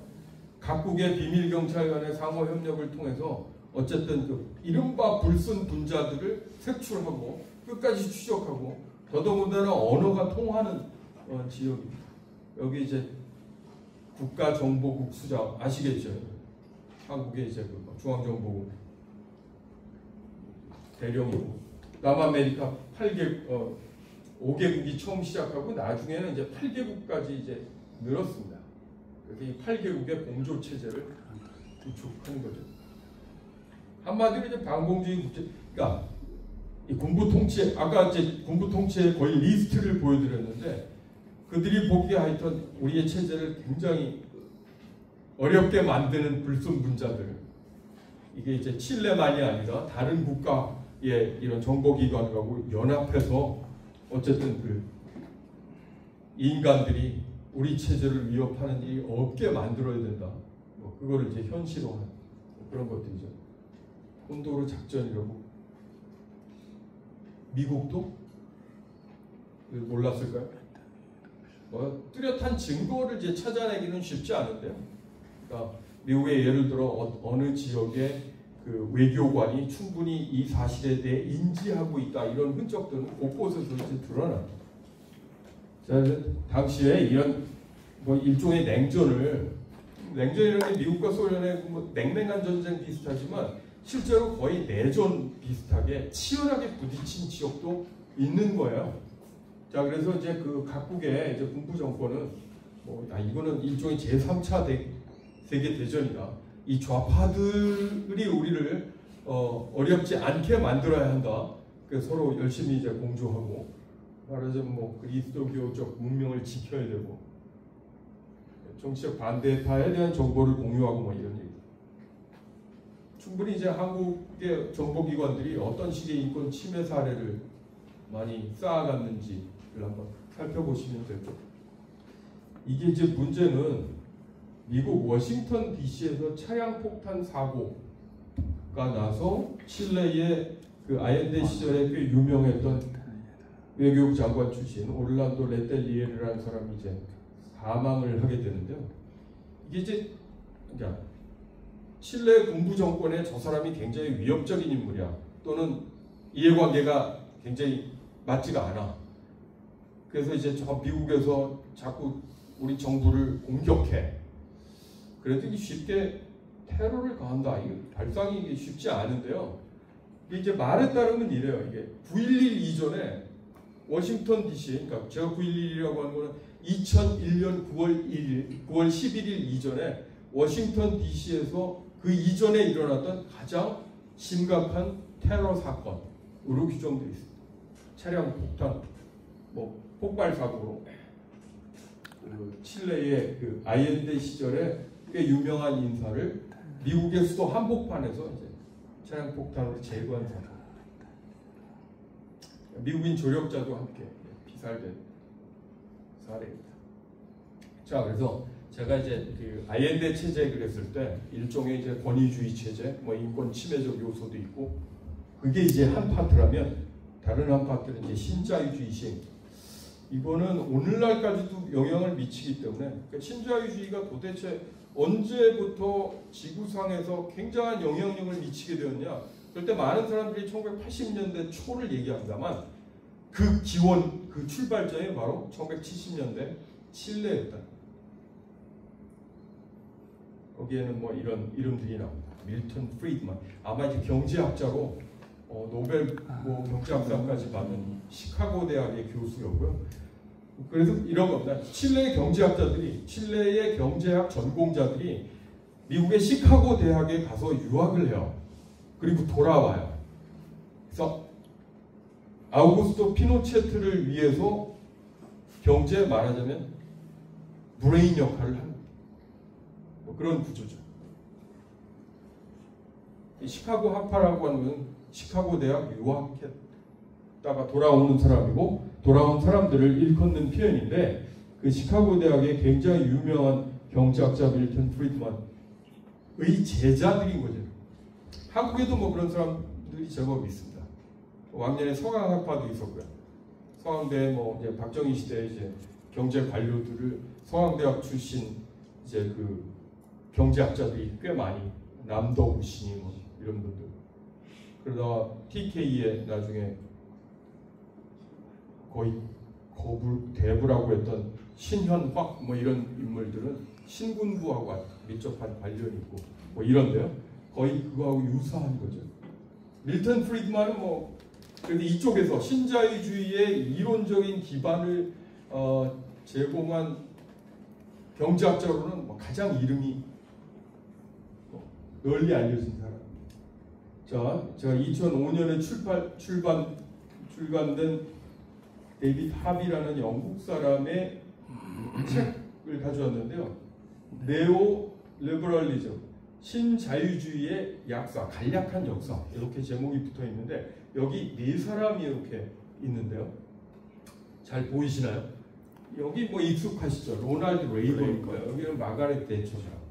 그러니까 보통 로널드 레이건, 마가렛 대처가 1980년대 초부터 마가렛 대처의 경우는 1979년에 집권을 했지만 이 사람들이 출범하면서 신자유주의라는 이름이 지구상에 이제 폭발적으로 이제 확산이 된 건데 그 원조랄까 기원이 바로 이제 칠레와 관련있습니다.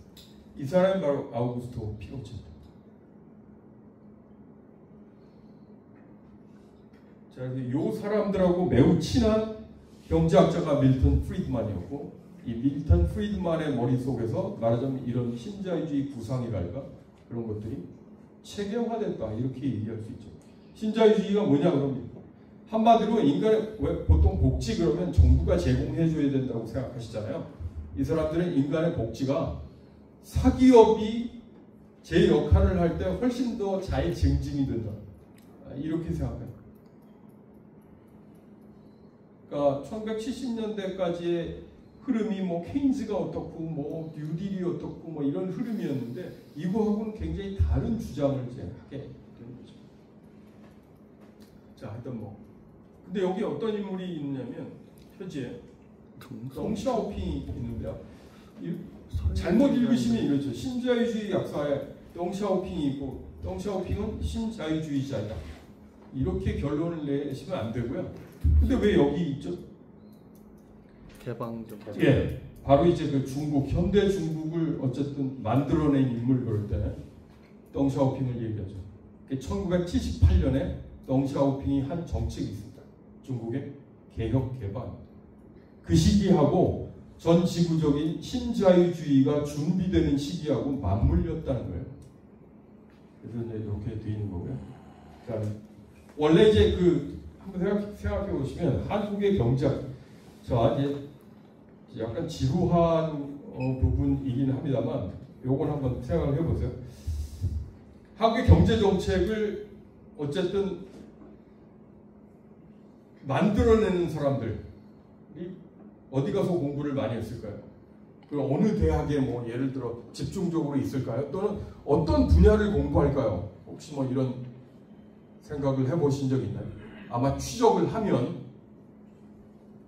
이런 말은 이른바 주류 경제학자들, 미국의 큰 학교, 더더군다나 이 시카고를 중심으로 한, 아까 왜냐하면 시카고에는 밀턴 프리드만이라고 하는 경제학자가 있었기 때문에 1950년대 중반 이래에 칠레의 뭐 비교적 똑똑하다는 청년들이 여기 이제 유학을 많이 가서 공부한 다음에 근데 그들의 유학을 누가 후원을 하게 되느냐면 뭐 미국 정부라든가 아니면 이제 미국의 이 대학에서 또 장학금을 주고 뭐 이런 방식입니다.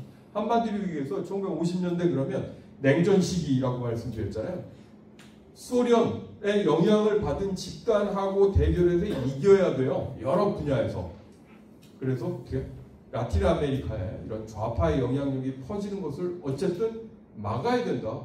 그런 어떤 이론적 구상을 정리해내야 한다. 이런 생각을 하게 됐죠. 그래서 넓게 얘기하면 이들의 미국 유학 프로그램도 냉전 전략의 일환이라고 볼 수 있습니다. 자, 갔던 사람들이 아이엔데 시대, 피노체트 시대에 돌아와서 주로 특정 대학에 많이 있었다고 알려져 있는데요. 칠레 가톨릭 대학교 경제학과 이게 굉장히 보수적인 학교입니다. 그러니까 한국에서는 뭐 어떤 대학이라고 특별히 얘기하기 좀 어렵죠. 뭐 아까 제가 서강대학교 말씀드린 거는 공교롭게 그런 거고 뭐 서강대학교도 아시다시피 가톨릭 계열이긴 합니다만 뭐 그렇기 때문에 보수적이다. 뭐 그렇게 하기는 좀 쉽진 않은데 아무튼 칠레의 경우 여기는 가장 오른쪽에 있는 학교 이렇게 보십니다. 주로 거기에 있던 사람들을 적극적으로 피노체트가 자기 경제 정책의 브레인으로 불러들인 겁니다. 이 사람들이 어떤 말하자면 그 앞서 있었던 아옌데 정부의 이런 조치들에 상당히 반발한 민간 부문, 즉 사기업 관계자들이 있었는데 이들하고 적극적으로 교류했다는 거죠. 말하자면 이 사람들이 다 피노체트 시대의 경제 브레인으로서 아옌데 시절하고 굉장히 다른 정책들, 신자유주의에 기반한 정책. 신자유를 가장 간단하게 얘기하면 사기업, 말하면 시장에 맡겨라, 뭐 이런 거 있잖아요. 정부는 개입하지 말아라. 작은 정부론 이런 거 꽤 많이 들어보셨을 텐데 그게 다 이제 관련이 있는 거라고 보시면 되겠습니다. 자, 그래서 거의 마지막 부분인데요. 신자유주의 마지막 부분이 좀 길긴 할 것 같습니다. 자, 신자유주의 국가 형성을 위한 최초의 실험, 이렇게 한번 제목을 붙여봤습니다. 제가 말씀드리고 싶은 또 다른 포인트라고 할 수 있습니다. 칠레를 제가 왜 거론을 했느냐? 미국의 개입이 굉장히 극적인 사례이기도 하고, 그 다음 라틴 아메리카에서 비교적 부유한 국가이기도 하고, 굳이 얘기해서 한국하고의 어떤 비교 대상이 될 수 있는 후보자다. 그렇게 얘기 또 드리고 싶고, 또 하나는 신자유주의라고 하는 오늘날에도 한국 사회에 영향 미치고 있는 이 흐름이 어쨌든 출범한 나라. 근데 어느 시기에? 바로 이제 피노체트 군부 독재 시기에 시작됐다는 겁니다.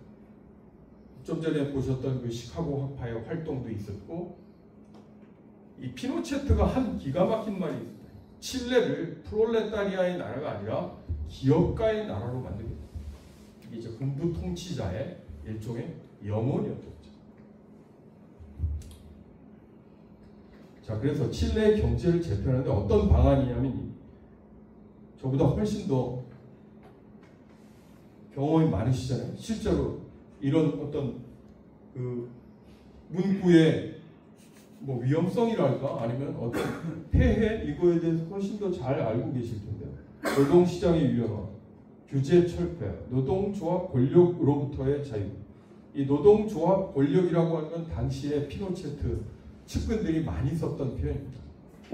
말하자면 아옌데 시절까지 어떻게 노동조합의 힘이 너무 가능한 한 이들의 힘을 약화시키고 거의 와해시켜서 기업가의 나라를 만들려는 것.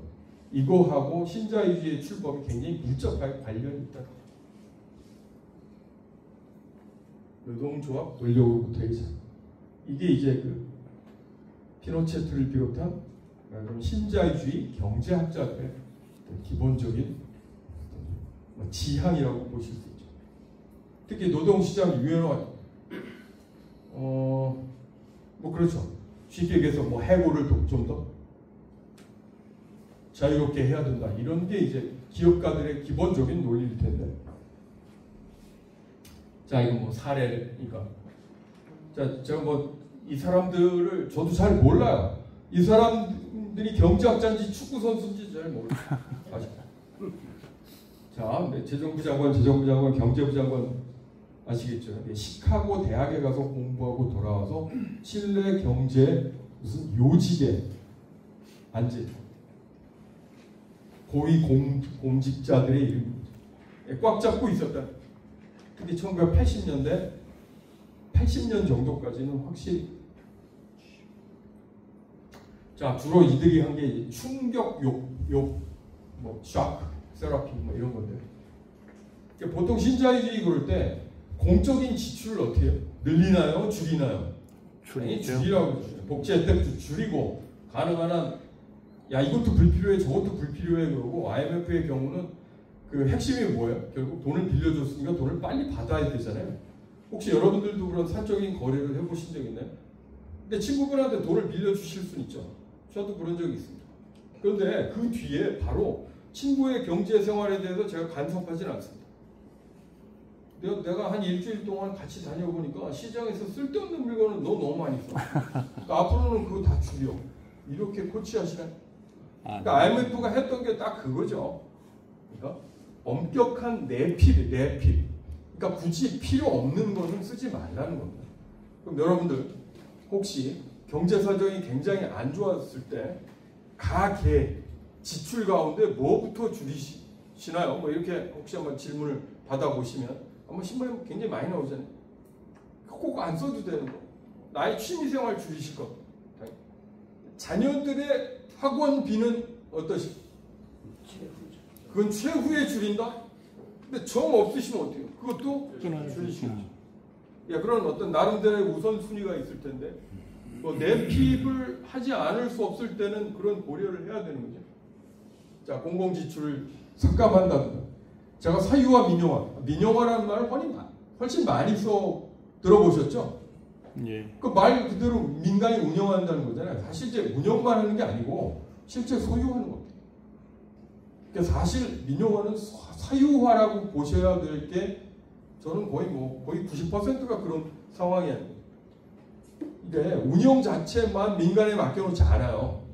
민간인들의 그러니까 사기업의 소유를 사실상 보증하는 방향으로 흘러갑니다. 자, 이렇게. 자, 그래서 어떤 비판적인 학자는 이건 대기업 집단이 물론 이제 칠레의 삼성과 같은 뭐 그런 대기업이 있는 건 아닙니다. 혹시 뭐 칠레 와인 좋아하시면 가서 뭐 이렇게 보시면 한 10,000원 정도밖에 안 해서 그렇게 비싼 와인 아닌데요. 카시에로 델 디아블로 뭐 이런 거 있어요. 그러니까 악마의 무슨 상자 뭐 하여튼 이렇게 돼 있는데요. 이게 이제 뭐냐면 뭐 예전에 너무나도 그 포도주가 맛있어서 그랬는지 도대체 무슨 장난을 친 거냐?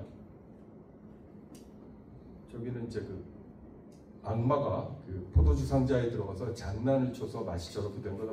뭐 이런 이제 그 상대방의 이제 비판 뭐 이런 거하고 관련이 있는데요. 그 하여튼 뭐 그쪽 포도주를 깎아내리려는 뭐 그런 전략과 관련이 있다고 알려져 있습니다만 아무튼 그 기업체가 꼰차이토로 뭐 이렇게 돼 있어요. 꼰차이토로. 굳이 얘기하면 한국의 뭐 LG나 뭐 이런 거 아닌가. 뭐 포도주 수출하는 기업으로 뭐 세계적인 기업인데요. 뭐 여기를 비롯해서 아까 뭐 이제 그 구리는 뭐 공공 지금 부문이 워낙 강하다고 말씀드렸는데 그 이외에 농산물 수출 그럴 때는 이 민간 부분이 굉장히 많이 이제 진출합니다. 그래서 결국 이런 이제 어떤 그 피노체트 시기의 신자유주의의 도입이라고 하는 게 저 사람들이 이제 칠레의 정부나 국가를 약탈한 거다 이런 시각들이 가능한 거죠. 그럼 뭐 이 아까 얘기했던 그 밀턴 프리드만이라는 사람이 칠레에 2번 방문합니다. 이게 이제 뭐 상당한 논란을 초래하는 거죠. 뭐냐면 경제학자가 노골적으로 말하자면 군부 통치자의 경제 브레인을 자처. 그게 이제 아까도 말씀드렸듯이 인권 탄압의 뭐 사례가 적지 않았거든요. 미국도 공식적으로는 그렇죠. 노골적인 인권 탄압 정권에 어떤 경제학자가 가서 거기에 이제 조언을 한다. 이게 쉽지 않은 건데 그게 이제 포착이 돼서 상당한 논란을 초래했던 겁니다. 이 사람은 이제 뭐 유럽 출신, 독일 출신의 꽤 유명한 뭐 이제 학자였는데요. 이 사람이 이제 그래서 한참 이런 어떤 충격 요법이 시행되고 있을 때 공개 소환을 통해서 이렇게 얘기했어요. 칠레에서 벌어지는 경제적 제노사이드. 제노사이드는 거의 대량 학살인데 사실 어떻게 대량 해고라든가 구조조정 뭐 이것이 거의 대량 학살이나 다름없다라고 이렇게 이제. 그러니까 이제 한국에서 예를 들어 1997년 이후에 많은 분들이 안타깝게 겪어야 했던 상황보다 한 20여 년 전 먼저 칠레에서는 그런 일들이 이제 벌어지고 있습니다. 자, 이제 제가 피노체트의 통치를 몇 번 이제 강조했는데요. 강력한 독재와 혹독한 충격요법 또는 신자유주의적 구조 조정의 결합 이렇게 이제 보시면 되겠습니다. 근데 흥미로운 건 뭐냐? 보통 신자유주의자들이 얘기하는 아주 강력한 주장은 정부가 작아진다는 거예요. 작은 정부. 그러니까 정부가 개입할 여지를 줄인다. 대신 시장에 맡긴다 이런 얘기를 하거든요. 근데 이제 학자들이 쭉 정리를 해보니까 아니다. 피노체트 같은 경우는 이게 정부가 작아지는 게 아니라 오히려 정부가 강해지는 거다. 이건 어떻게 국가의 후퇴라고 얘기할 수가 없다. 오히려 강한 정부가 이런 식의 정책을 자기 어떤 이념적 성향에 맞춰가지고 추진하는 거다. 이게 진짜 경제적인 어떤 뭐 가치라 할까, 효율이라 할까, 그것만 따져서 이런 정책이 펼쳐지느냐? 그렇지 않고 그들의 일종의 이념이라 할까, 그거하고 밀접한 관련이 있다는 겁니다.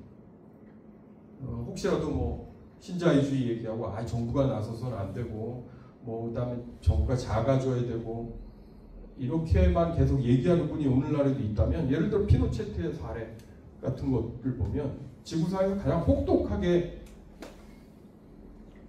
신자유주의 정책을 펼친 나라의 경우는 오히려 강한 정부 또는 독재 정부하고 밀접하게 관련이 있었다는 겁니다. 아까도 이제 여기 1980년 헌법 말씀드렸을 텐데, 이른바 7대 근대화, 이거 뭐냐면 현대화, 즉 신자유주의가 적용되어야 할 범위예요. 노사관계도 있고 교육도 있고 뭐. 이러이러한 분야에 민간 기업이 적극적으로 참여하는 것을 허용한다는 겁니다. 혹시 노사관계가 신자유주의화된다? 그럼 어떤 거를 혹시 한번 떠올려 보실 수 있어요? 노조가 여러 개 생길 수 있어요. 그러니까 제2노조, 제3노조가 생길 수 있고, 자유로운 어떻게 경쟁을 해서 신입 노동자들을 끌어들이는 방식으로 바꿔나갑니다.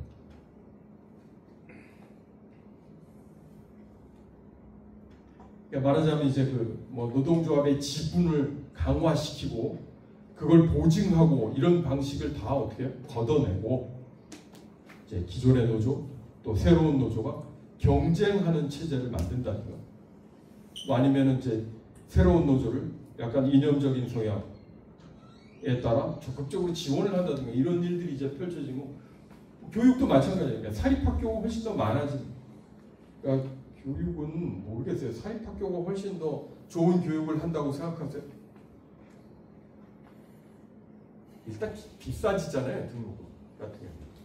그러니까 당연히 이거는 이제 경제적인 여유가 있는 사람들한테 유리한 방식일 수 있죠.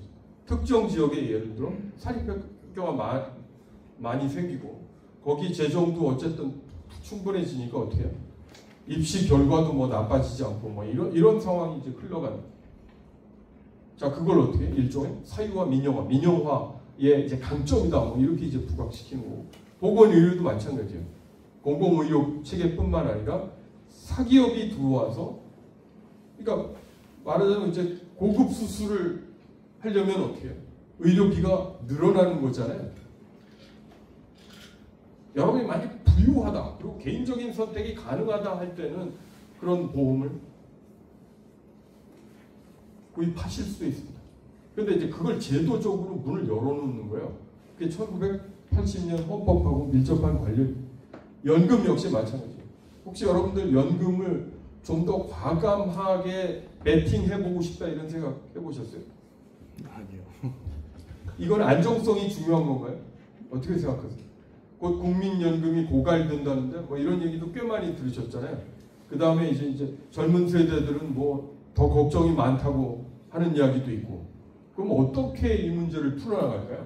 뭐 그거는 이제 연금 전문가들이 또는 경제학자들이 계산을 해가지고 어느 정도 이제 길을 찾아야 할 것입니다만, 그냥 역사적인 사례를 말씀드리면, 미국 같은 경우는 이제 리차드 닉슨 아까 보셨던 그 시대에 자기 연금 계획을 자기가 세워요.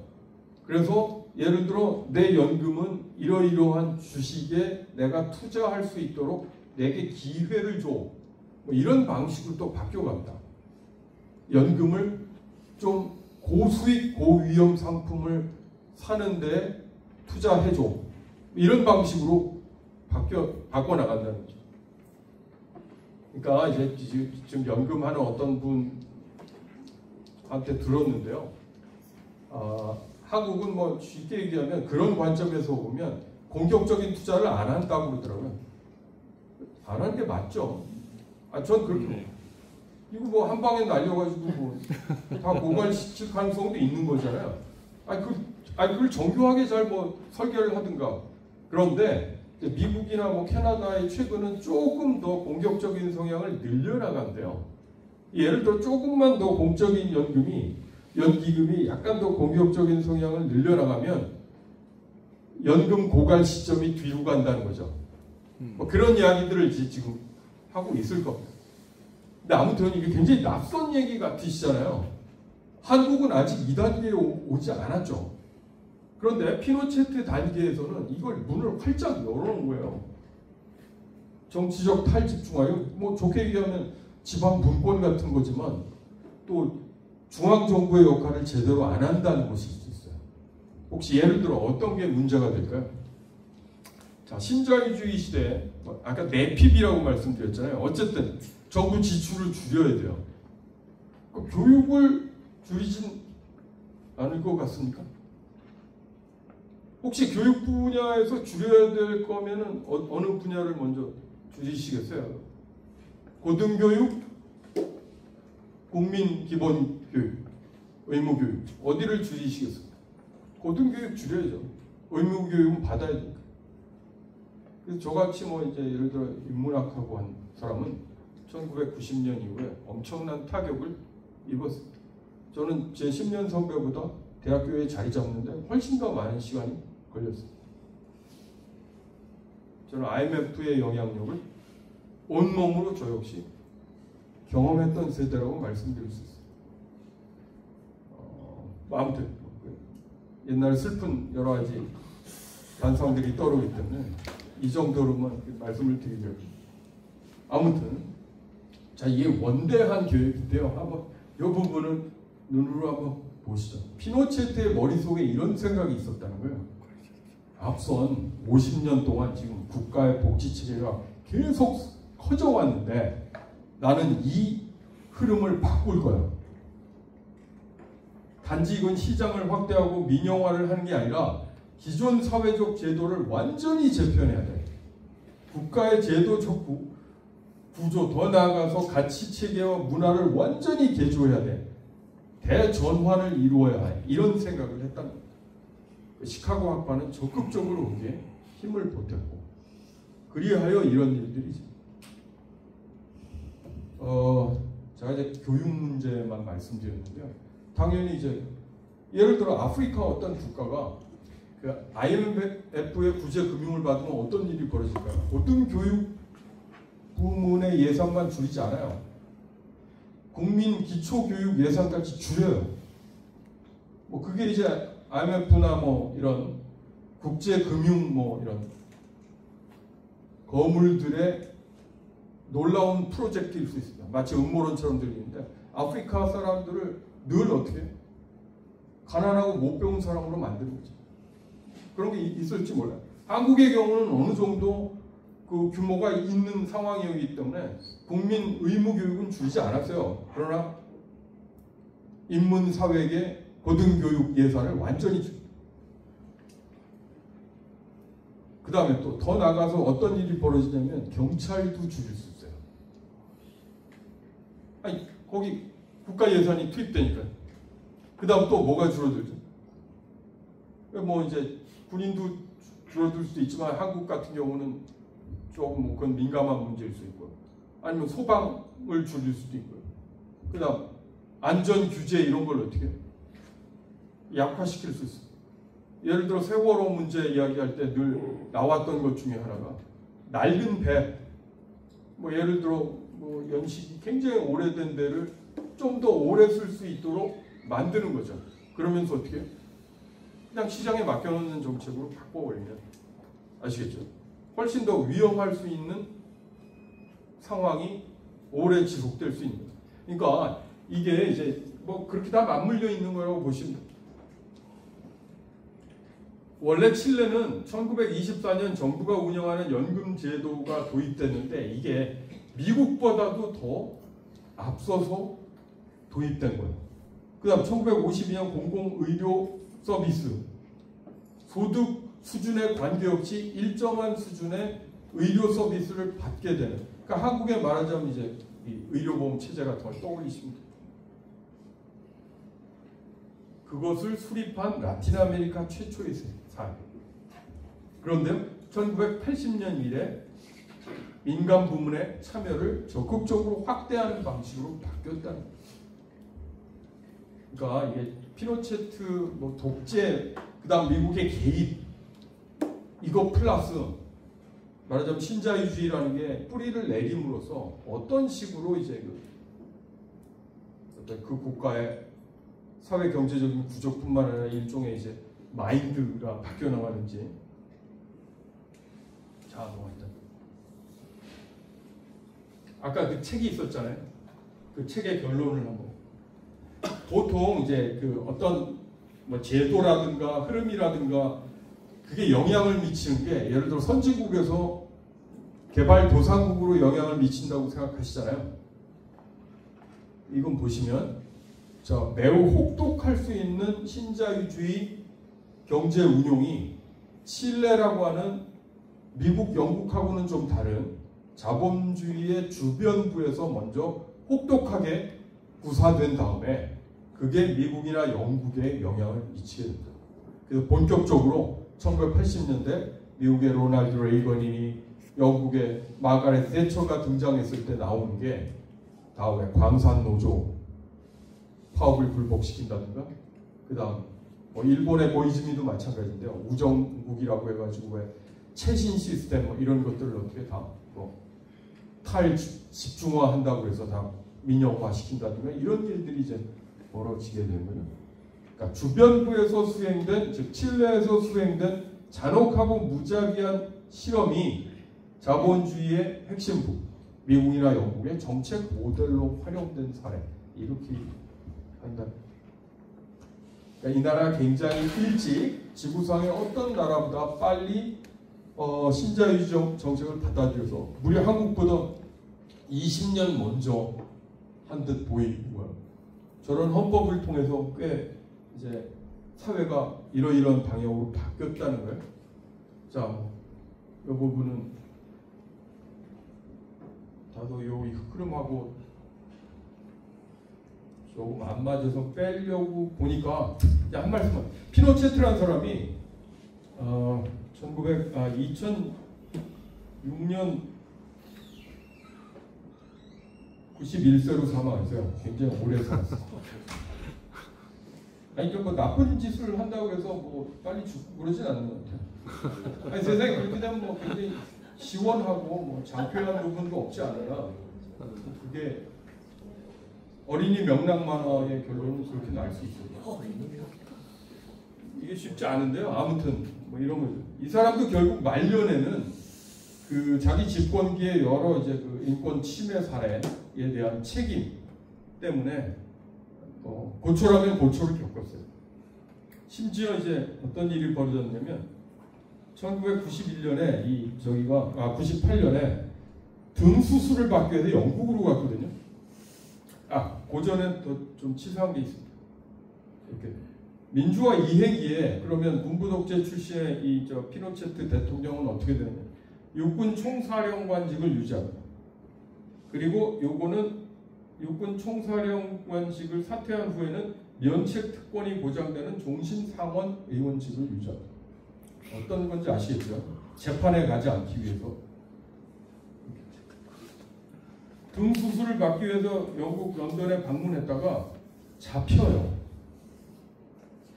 약간 복잡한 얘기처럼 보입니다만 칠레인으로 인권 탄압의 피해자가 돼서 사망한 사람 중에 에스파니아 이중 국적자가 있어요. 그래서 에스파니아 판사가 판사야. 판사가 기소를 해? 좀 이상하시죠? 여기 그런 판사가 있습니다. 기소권이 있는 판사가. 한국도 뭐 지금 검찰 기소권 어쩌고 얘기하는데 기소를 여러 다양한 층이 너무 다양하면 안 되겠습니다. 박고병에게 기소권을 줄 수는 없으니까 그건 좀 정리를 해야죠. 그럼에도 불구하고 아시겠죠? 판사가 기소권을 갖는 경우가 있다. 마치 검사와 같은 판사가 있는 거죠. 자, 뭐 그래가지고 결국 잡혀서 결국 뭐 영국 법원에서도 막 이렇게 하고요. 그래서 어떤 일이 벌어졌냐면 500일간의 런던에서 이제 일종의 가택연금 상태에 있었어요. 칠레에 귀국도 못하고 이러고 있었는데 석방 후에 뭐 이렇게 귀환을 했어. 500일 만에. 웃기는 장면은 뭐 그렇죠. 휠체어를 탔는데 갑자기 아니, 저는 특정인을 겨냥해서 이 말씀을 드리는 것은 아니에요. 근데 이건 잘 이제 감이 안 잡히시죠? 자, 공항에 내렸는데 딱 두 부류의 굉장히 대립하는 말하자면 환영 인파하고 막 비판을 퍼붓는 인파하고 섞여 있었다는 거예요. 여기 보면은 이게 실종자들 가족들이에요. 얘네들 어디 있는가? 아직도 묻고 있는 거예요. 여기는요. 임모르탈 그러면 이거 거의 불멸의 피노체트예요. 그러니까 피노체트 만세를 외치고. 그러니까 한국도 지금 그렇지 않습니까? 아크로비스타에 두 부류가 있다는 거예요. 그러니까 칠레라는 나라가 뭐 제가 의도적으로 그런 건 아닌데요. 한국하고 유사한 구석이 그래도 그러니까 터무니없이 경제적인 그 규모가 차이 나지 않으며 1인당 말하자면 이제 뭐 칠레인들도 라틴 아메리카에서 꽤 나름대로 살고 있다고 생각해요. 우리보다 훨씬 더 백인들이 많기 때문에 인종 차별주의자도 많아요. 이거 완전 쓸데없는 얘기입니다만 여러분들 혹시 뭐 아르헨티나 축구 선수들이 뭐 이제 그 프랑스 대표팀이 아프리카 출신 걔가 많으니까 뭐 비아냥거렸다 이런 얘기. 그러니까 지구상에서 가장 인종 차별이 심한 나라가 아마 뭐 칠레나 아르헨티나일 겁니다. 혹시라도 이제 외국 가시는 경우 있으면 그냥 참고하시면 되고요. 백인들이 뭐 유럽보다 훨씬 더 백인적인 사고를 강하게 한다고 할까요? 그런 측면이 없죠.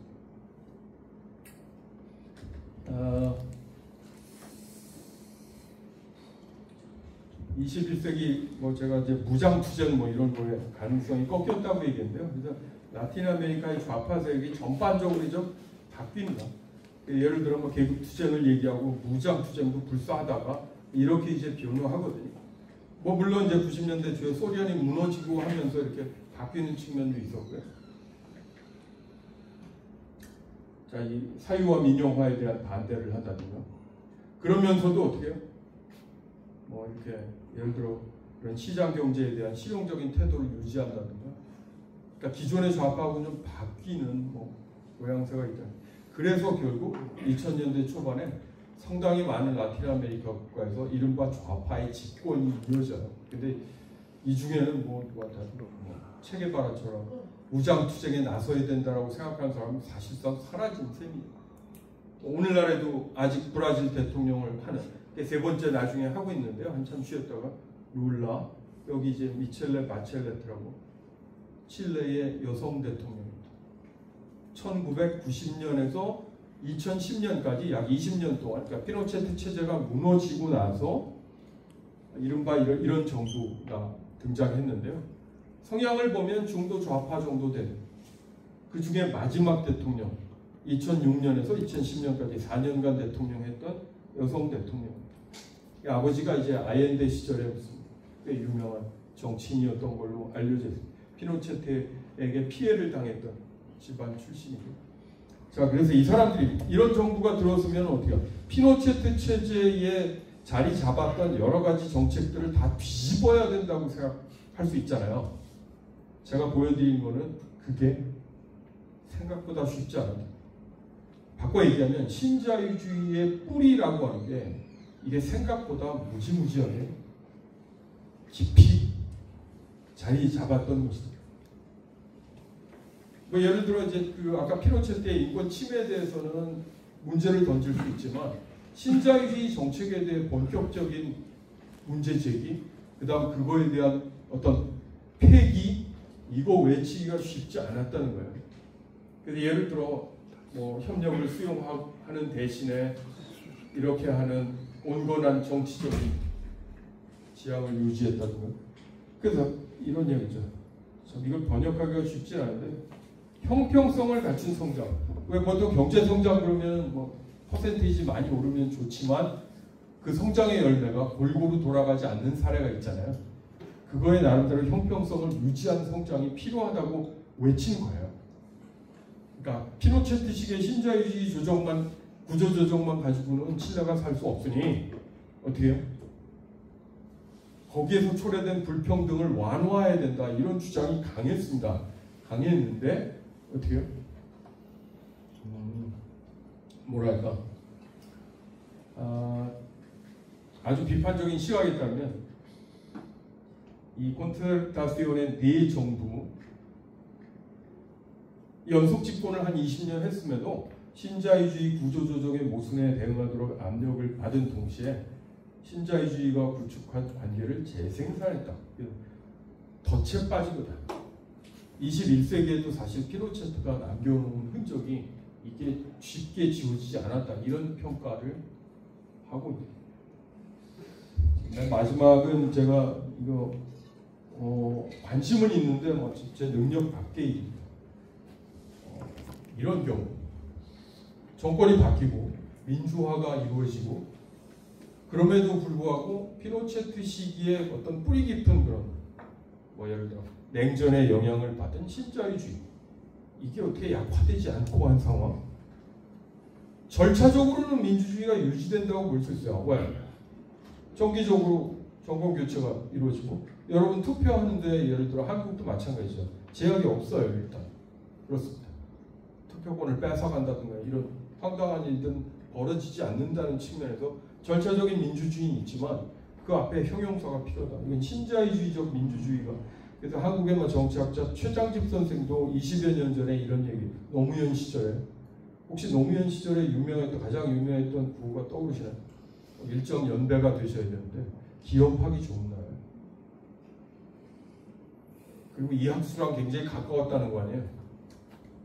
네, 하여튼 특정의 이름을 거론했는데요. 삼성의 2인자였던 사람이죠. 아무튼 근데 이제 우석훈이라고 하는 또 한국의 나름대로 약간 삐딱한 경제학자에 따르면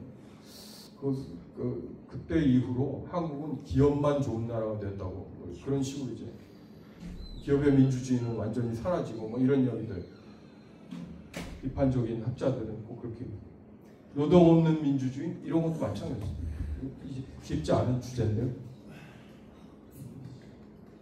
자 이제 볼 때는 그래서 한국의 사례도 약간 그렇고 칠레의 사례도 사회경제적인 반민주주의라고 표현할 수 있지 않습니까? 불평등이라고 하는 게 칠레의 경우도 쉽게 완화되지 않는다는 거예요. 그런 어떤 학자들이 약간 우울한 결론들 좀 있어서 마지막에 그걸 좀 덧붙였습니다. 조금 더 일찍 끝내고 질의응답 좀 받을까 했는데 너무 시간을 많이 쓰고 말았는데 질의 예.